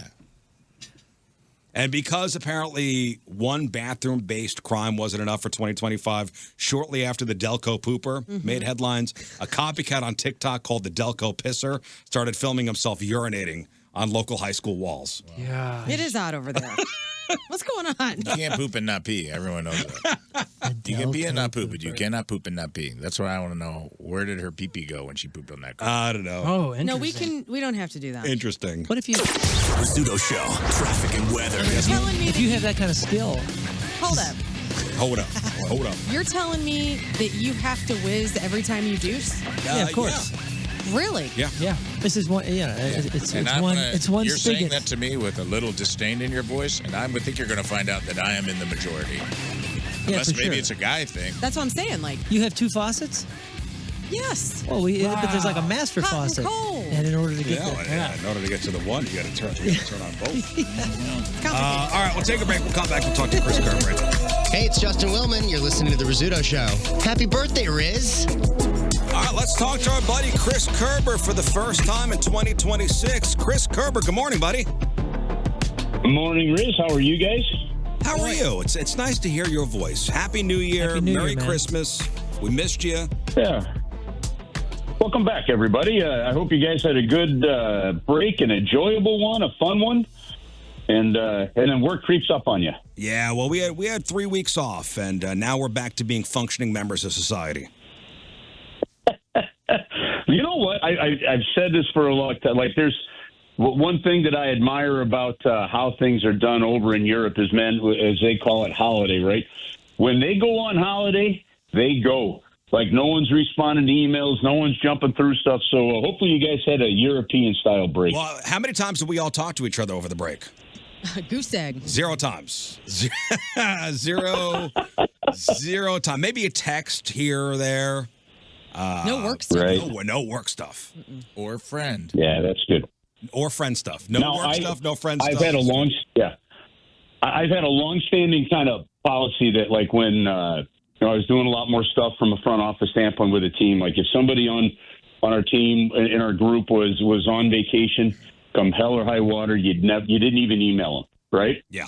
So like these people in the world that can't figure out, okay, it's great. If you want to be up at 1 a.m. sending emails and thinking things through, that's great. There's a little feature in there that's called schedule the email. Don't send it before 8 a.m. the next morning. Like, you actually have a responsibility to your employees and your stuff to make sure that you respect that time. And so I'm glad to hear that you guys had that kind of break. You need it. I mean, listen, if you're gonna carry the radio world in the United States on your shoulders for as long as you do, I think you need a break. Well, it's our job to wake up St. Louis, and we do it every morning consistently and to the best of our abilities. And we need a little break sometimes too, and a break from each other. I think that's fair. Now, who did you need a break from the most? Probably Lern. She's right here. Okay. So Chris, when you take your, the Olympic break is coming up. There's going to be 2 weeks off for you guys. So how many times? Actually, about 2.5 weeks this year, which is great. So it's 2.5 weeks of no work for you. Right. How many times are you going to talk to your broadcast partner, Joey Vitale, during that break? I don't think it'll be many. Unless something comes up. He's got 5 kids. They're all in a different age. They're at different levels than mine, right? So it won't be often. But with Christy teaching school, right, and then the 2 older ones are in their second semester away at Louisville, Mizzou. Ava's in high school. So there's not a lot we could do unless you take them out of school. But we gave this to Christy for Christmas. So Andrea Bocelli is playing in Columbus. I think on like the 7th of February. So I got all the girls coming. Gracie's going to drive up and saw it from Louisville. So we're going to do the whole family's going to go see Andrea Bocelli, that first weekend of the break. He's going to see you, I'll tell you that. Am I right, guys? Because he's blonde. Hello. Boom. Yeah. God, I would say. Maybe his son will, but that's a, yeah. Well, so you're rested. That's what you're saying, Riz. Chris, with the new year, it comes New Year's resolutions. Any self-care trends you're going to try out this year? Are you going to cold plunge? Maybe do the cold plunge.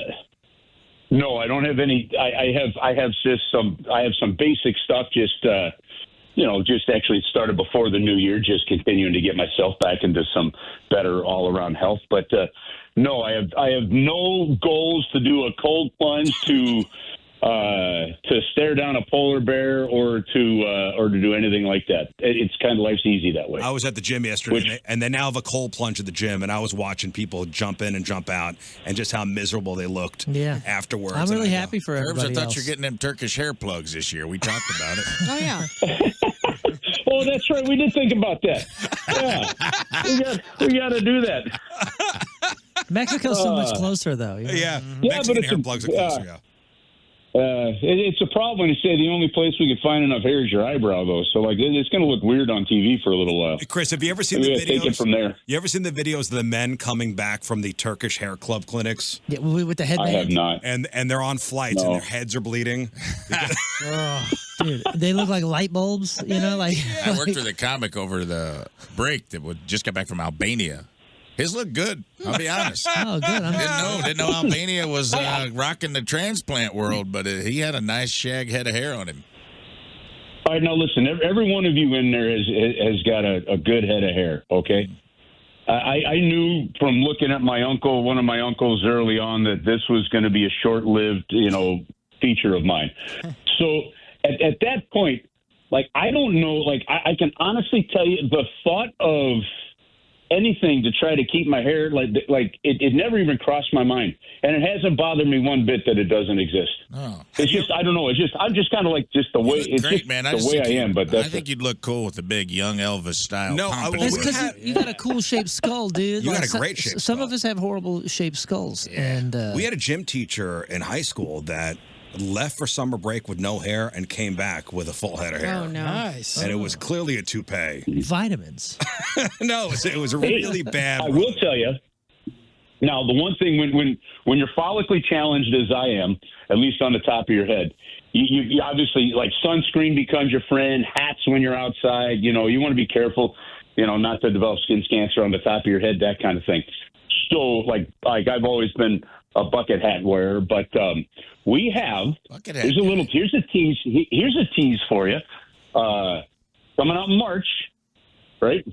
Coming out in March, we've got a special blues bucket hat that's going to go on sale. We'll just tease that for you now. A bucket, but it's one that has. It's one that hasn't been done, and I'm going to tell you right now, it's not one of the kind of bucket hats where the brim comes straight down over your eyes. It's not one where it's really floppy on the outside. It's the perfect size brim on the perfect size hat. Oh, I'm putting my fishing hooks in it. I remember when bucket hats were a big thing. They were very trendy back in the 90s. In the late 90s. Yeah, we were wearing our grandpas. They're in now. Wait a minute. The young people Wait a minute. are into They're still not a big thing? No, they There's left for a still while. not a thing? It's back. It was like in 01, and then now it's back because I see young people wearing them all the time. I personally, I wore them in 98, and then I thought, I think they're kind of goofy looking now. So I don't know. I'm old though. Conan O'Brien used to have a show interruption piece called Bucket Hat Guy, who would interrupt the show. Yep. Probably like early aughts. I saw a guy at the hockey rink the other day. The giant Genco jeans. Oh yeah, those are in too. Okay, and you remember those jeans, Chris? With the giant legs. Yes. So this guy was at the hockey rink. They were Deep pockets. Big. They were straight from the 90s. Yeah. And I'm like, this guy didn't just get these. No. This guy hung on to these and wore them and said to somebody, these are coming back around again. Oh, dude, you can buy vintage Gencos for so much money online. Jeez. Crazy. And they're back. Yep. There's a 90s kid, Jeff Burton, because remember, Burton always held on to his flower, not flower, bell bottoms. Thank you. And he's like, those are coming back. We're like, okay, man. He was right. I had a jean jacket and I loved it. I had it for the longest time, and eventually Christy said, "Don't ever wear that again." And here it is, like they're coming back now. Like if I had kept that thing in the closet, I'd have a classic. Dude, did you have something on the back of it, like Iron Maiden? Yeah. He had a giant Iron Maiden patch. Did you have any flair or anything like buttons? Dude, it's funny you guys say this. It was buttoned but no, it was just a regular button-up jean jacket. I love the thing, but I listened to my better half, and so I got rid of it. Oh, dude, my dad. There's the South County Goodwill is about to get some really cool stuff. My dad had this hidden rack in the basement, and it's just like old jackets and things that he hadn't worn in 20-something years. And sure enough, we're down there, and my son goes, "Whoa, this jacket's awesome." Yeah, he's now wearing it's a baggy Carhartt thing from like the 80s or from the 90s. It is old Carhartt, and he's like, "This is like top dollar Nordstrom stuff now." Yeah, man. And so my son's wearing my dad's old jacket. I'm sure your dad would be. I'm sure he'd be thrilled. Listen, I got to be honest with you. I got a hard time sitting there going, "Man, this thing is old. It's from the 90s." Like that's not old. 30 years ago. Get with it. That is old. Okay, so go back to the bucket hat real quick. So I still have it, and I do still wear it. But I bought a Cardinal bucket hat in front at one of their merchandise stands right outside of Gate 4 at the old Busch Stadium. And but another buddy of mine bought it. It was from my sophomore year of high school. Still have it. And at one point, long before we got married, Chris was like, "You really ought to get rid of that hat." And I literally did do it. I said, "You will go before the hat goes." There we go. Line. Yeah. I drew the line on the hat, so I figured I might as well get rid of the jean jacket. Compromise. You will I didn't want to press my luck. Yeah. Oh, God. Hey, we were supposed to ask Kerber about butt lightning, too. Don't forget. Butthole lightning. Rafe, if you want to explain. Yeah. Curbs, I think it happens to everybody. You ever just be sitting around? It doesn't happen often, but it'll just feel like a little tiny lightning bolt hits you right in the butthole, and you're just like, "What's going on with my body?" Like a little zip or a zing. It's like a little zing, Kinda like somebody inside put the a little one of them hand buzzers. You know what we're talking about? Oh, okay. Great. Yes, I know exactly what you're talking about. Yeah. Has it ever concerned you? I didn't know what this was. I Never happened to you on the air. Well, no, Montezuma nearly happened on the air, but that moment never happened. No. Okay, so it was one of the greatest moments ever. We're in Detroit. Blues go to the power play. And like halfway through, I said, "Well, it's like 12:20 to go here in the second period. St. Louis Blues go to the power play." And then I paused for a moment. I went, "And Kelly Chase is going to tell you about it." And I put my headsets. I took my headsets off, and the press box at Detroit was really, narrow. So you had to walk like sideways past all the writers. And I'm walking sideways past Jeremy Rutherford as the Blues are going on the power play. And Jeremy looks at me like, "Where are you going?" I go, "That way." Yeah. And then oh, yeah. And then the bathroom is literally right there at the end of the press box. So you lock the door, and you just listen to the crowd go, "Ooh, ah," and you're just listening to the audio while nature took over. Well, Kelly Chase handles the broadcast. I get it. We've all been there. That's amazing. We're all broadcasters. Hey, just a reminder, by the way, guys, Riz Show Night of the Blues game is coming up on January 29th. That's a Thursday. It's the Blues. It's the Panthers. It's going to be a great game. It's great game. A great night. So we encourage everybody to get their tickets while you can, and the giveaway is insane. Like, we got a great sweatshirt, like a Blues Riz Show sweatshirt. Yeah, it's very cool. High quality, of course, and get them while you can. Go to the Blues website and just click on the tickets for the theme night. It's a theme night ticket. Yeah. So you got to get your tickets. Yeah, and the thing is here's the thing. It happens every year because you guys sell these things out. So make sure you get them because, fans of the show and Blues fans, they go, "Oh, man, that's really cool. How do I get one of those?" Well, we told you about it for months. You got to go get that theme ticket. So don't miss out on your chance because it is cool looking. Yeah, January 29th, Riz Show Night. It's the Blues. It's the Panthers. It's going to be a great game. It's going to be a great night, so hopefully we'll see you down there. Tonight, Chris, you are in Chicago, so you're just doing the radio thing tonight. The TV broadcast is TNT, right? Yeah, the TV broadcast is TNT, so Joe and I just radio only there on 101 is the only local broadcast there. But because last year – The only time the Blues had a game in Chicago was the Winter Classic on New Year's Eve. The last time the Blues actually played a regular season game in the United Center was December 9th of 23. It's actually been over 2 full years that we've actually played a regular season game in the United Center. Now, the Blackhawks are right there with the Blues in the standings. Everything is really tight. Blues are 3 points out of a playoff spot. You get a victory here. They're trying to win their third game in a row for the first time all season. It's the beginning of a 3-game road trip. We'll go from here, then out to Utah, who's just ahead of the Blues in the standings, and then to Vegas. So three huge games. I think we have 15 games to go.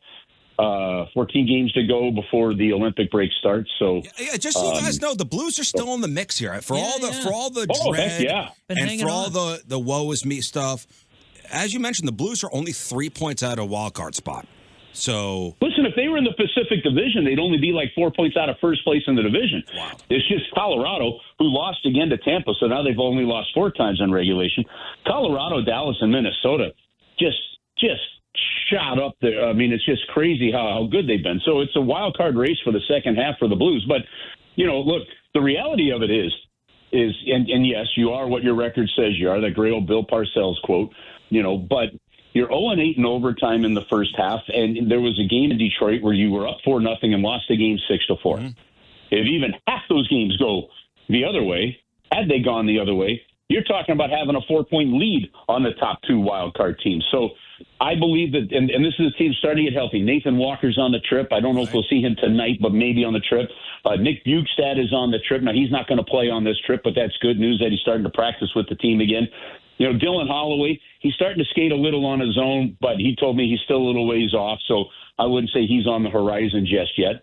You know, but they kind of get back there.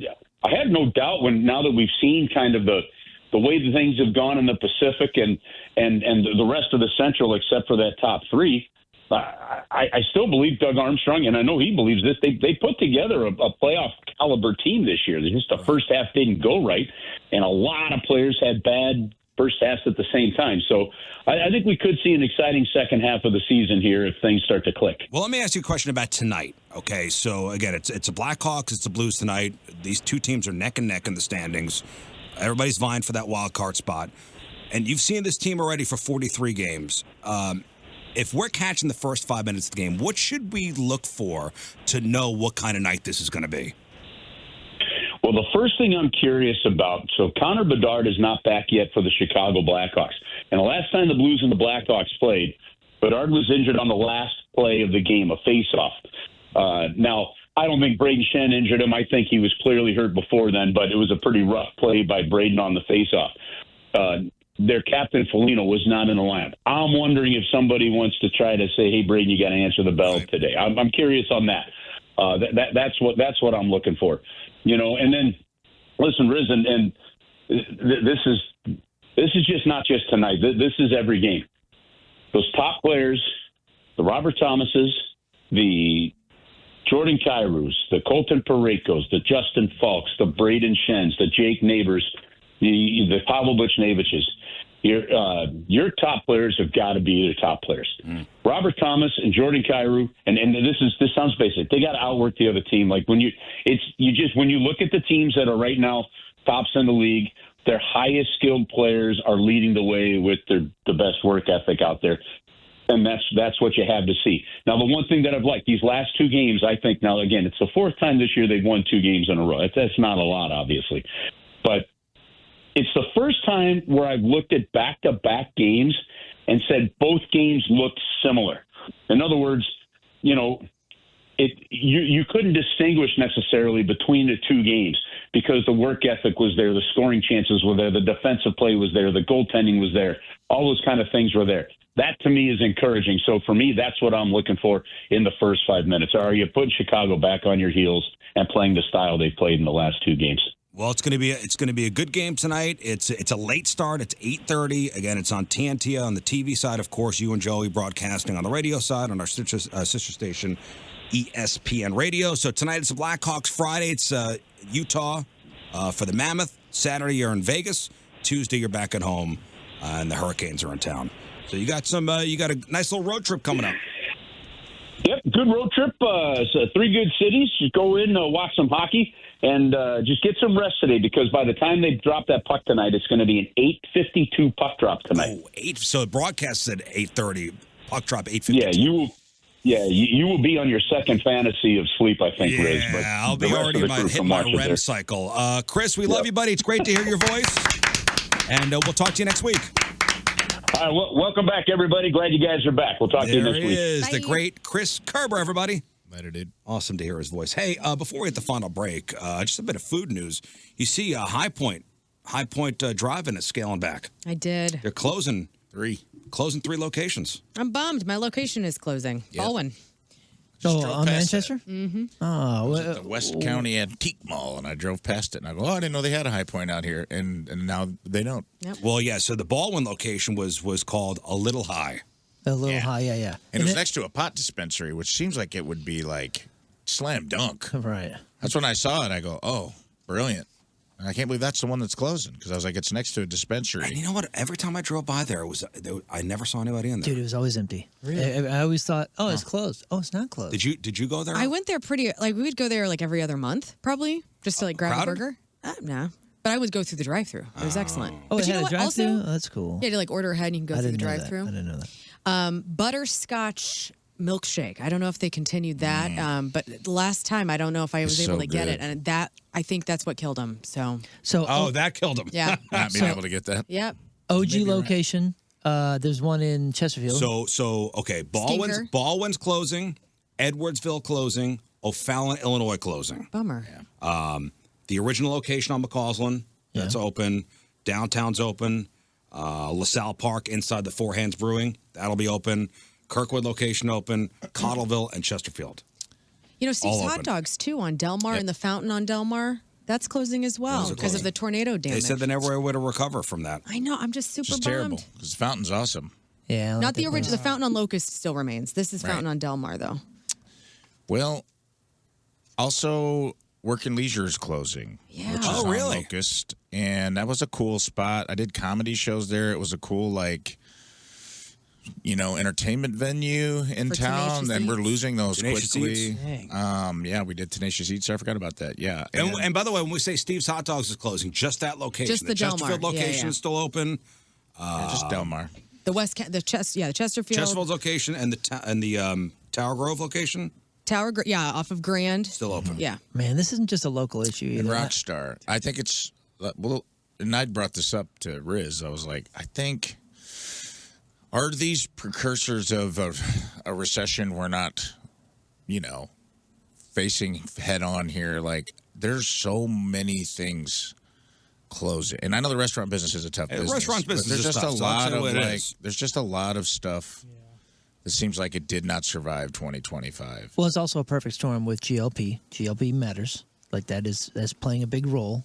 And people And- aren't eating. Yeah, they're eating less. I mean, that has been the economist talk of the last 2 years. I It's just like, read, I forgot what restaurant it is. They're actually there's a whole menu just for people on the semaglutides. The Yeah, it was on the West Coast, wasn't it? Wasn't it like In-N-Out or something like that? Do you think Oh, that one of big those. a Where they're just giving smaller alone, portions. And I'm down alone with that. no, but it is a perfect storm of the 2020 stuff, having a really difficult time finding work because a lot of people left, working in that industry.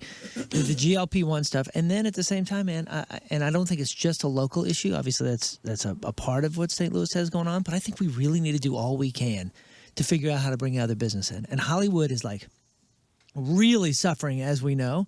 Man, wouldn't it be nice if we pulled in Atlanta and just said, hey, Hollywood, come over here. We'll give you every tax break imaginable. Right. Well, Creative tax breaks. Talking they're getting to close. Chef Will, and they just closed Rockstar Taco down on the hill. He said he was having a problem finding employees. Employees. Yeah, I know that's a huge issue. It's a big issue. Huge issue. But I just think I think it's a perfect storm. The 2020 stuff, the employee fallout, the GLP-1 stuff, all of it has just made it very difficult. Well, And these aren't places that I felt like, knowing the people, we know a lot of these folks, and these aren't poorly run establishments. no, they're all These are actually really well.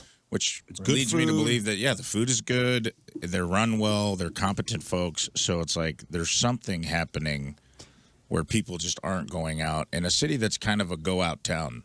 You know, that is kind of what we do here. Well, I know- we like to go out. We I know like it's to drink Steve's Hot and party and- Dogs and the Fountain at Del Mar. They said they just couldn't recover from the tornado. Right. The tornado down there. It's BS, man. Yeah. And as far as the High Point stuff goes, according to a statement posted on their social media, the company called it a tough but necessary decision. Sounds like a move to prioritize quality over quantity. Yeah, they're just restructuring. They're just condensing. And they mentioned they want to get back to basics to ensure better consistency and care in every burger they serve, which is really smart of them. Yeah. Because I remember when I first moved here, was it Super Smokers? The old Super The Smokers. old Super Smokers. Yes. They had like 1 million locations. And they Yeah. expanded so quickly, and the quality went down. There's a couple places like that here in town. Yeah, that it's I a- think that grew too fast. And I think That they they're couldn't- very smart for doing what they're doing. That was a perfect example of it because there was the old barn in Eureka. This is before Jeff owned it, and it was the old barn, and it was like a staple, dude. We went there all the time. Super Which I Smokers. think he just closed too. And then, I don't know. That's why I had mad respect for Joya's. Like they just shut it down at the right away. Oh, you talking about in the stadium? In the stadium, they That were was like, an issue. Yeah. They were like, nope, this is not to our quality. And yes, it's a great idea, but if we can't serve quality, we are not serving. And I was like, I respect you for that. Yeah, the That Super was a tough Smokers decision. closed in Eureka. He did? Yeah. Oh no. Man, that's such a That was good too. so good, dude. He had like that Cajun flair on. Yeah, the sides. yeah. Oh my gosh, you're kidding me. Yeah, it was Super Smokers plus Cajun. Yo, that's a hit because that is so good. Yeah, they closed last month. Yeah. Shoot, man, I hate to hear that. Oh, all right, I hate to end on a bummer, but we're gonna take a break. We'll come back. We'll wrap her up. It's the Rizzuto Show. All right, that is it for us. Appreciate you guys tuning in. If you missed anything on the program, check out the clip of the day brought to you by Michael's Flooring. Also, the podcast brought to you by our friends at Dobbs Tire and Auto Centers. And today's podcast is titled... I'm sure I've experienced butthole lightning. Oh, yes, butthole lightning. Dramatic. Apparently, we've all been there. I just haven't noticed. Oh, you will. I will. Now I'm going to be hyper aware of it. Moon, what else? Goldfinger, January 16th at the pageant. It's going to be an absolute blast. Goldfinger, Unwritten Law. It's the first time we've been back to St. Louis since January of 2019, so quite a bit of time. The Last Stanza is going to play an after party at Halo's. It's going to be a heck of a night coming up next Friday. All right, great. Learn. Get your tickets for Riz Show Night at the Blues. Coming up at the end of the month. We want to sell this out. It's a great Somebody sweatshirt. said there's like very few tickets left, so I Right. think you got to... People went hard when they went on sale. So You that's got to good. be on it now. Right. We'd love to see you. That's our next party together. So please, 1057thepoint.com and follow us on the socials at Riz Show. Don't Thanks. you have a Lane Narrows situation going on? I also am playing in my band Lane Narrows this Sunday. We got some new songs we're playing from 2 until 5. Day Rock at Copperfire in Belleville. Would love to see you. Follow us on the socials at Lane Narrows. Thanks. Rafe? No. Oh, okay. Scott? Yes, 2 p.m. today, TikTok. I'll be streaming, writing that play. So Did you hop do on. it already? Oh, yeah, I did Monday. And Oh. How'd so it it's go? Wednesday and Friday. It went terrible the first day because I What haven't do you been on mean? in a while, and TikTok punishes you if you don't. So today will be a little better. By right. Friday, it'll be hopping. And then tonight, 8 p.m., YouTube, Columbus to the rescue. Get on there, guys. Smash that like button. Smash that like button, guys. Help this man write a play. Thank you. It's All going right. to change the world. We leave you with a selection from our Teamers Member of the Day, brought to you by Hot Shot Sports Bar and Grill from Jerseyville, Illinois. Ashley Bowman is our Teamers Member of the Day. The Rizzuto Show podcast, powered by Dobbs Tire and Auto Centers. Your best choice for quality tires and expert auto service. Dobbs.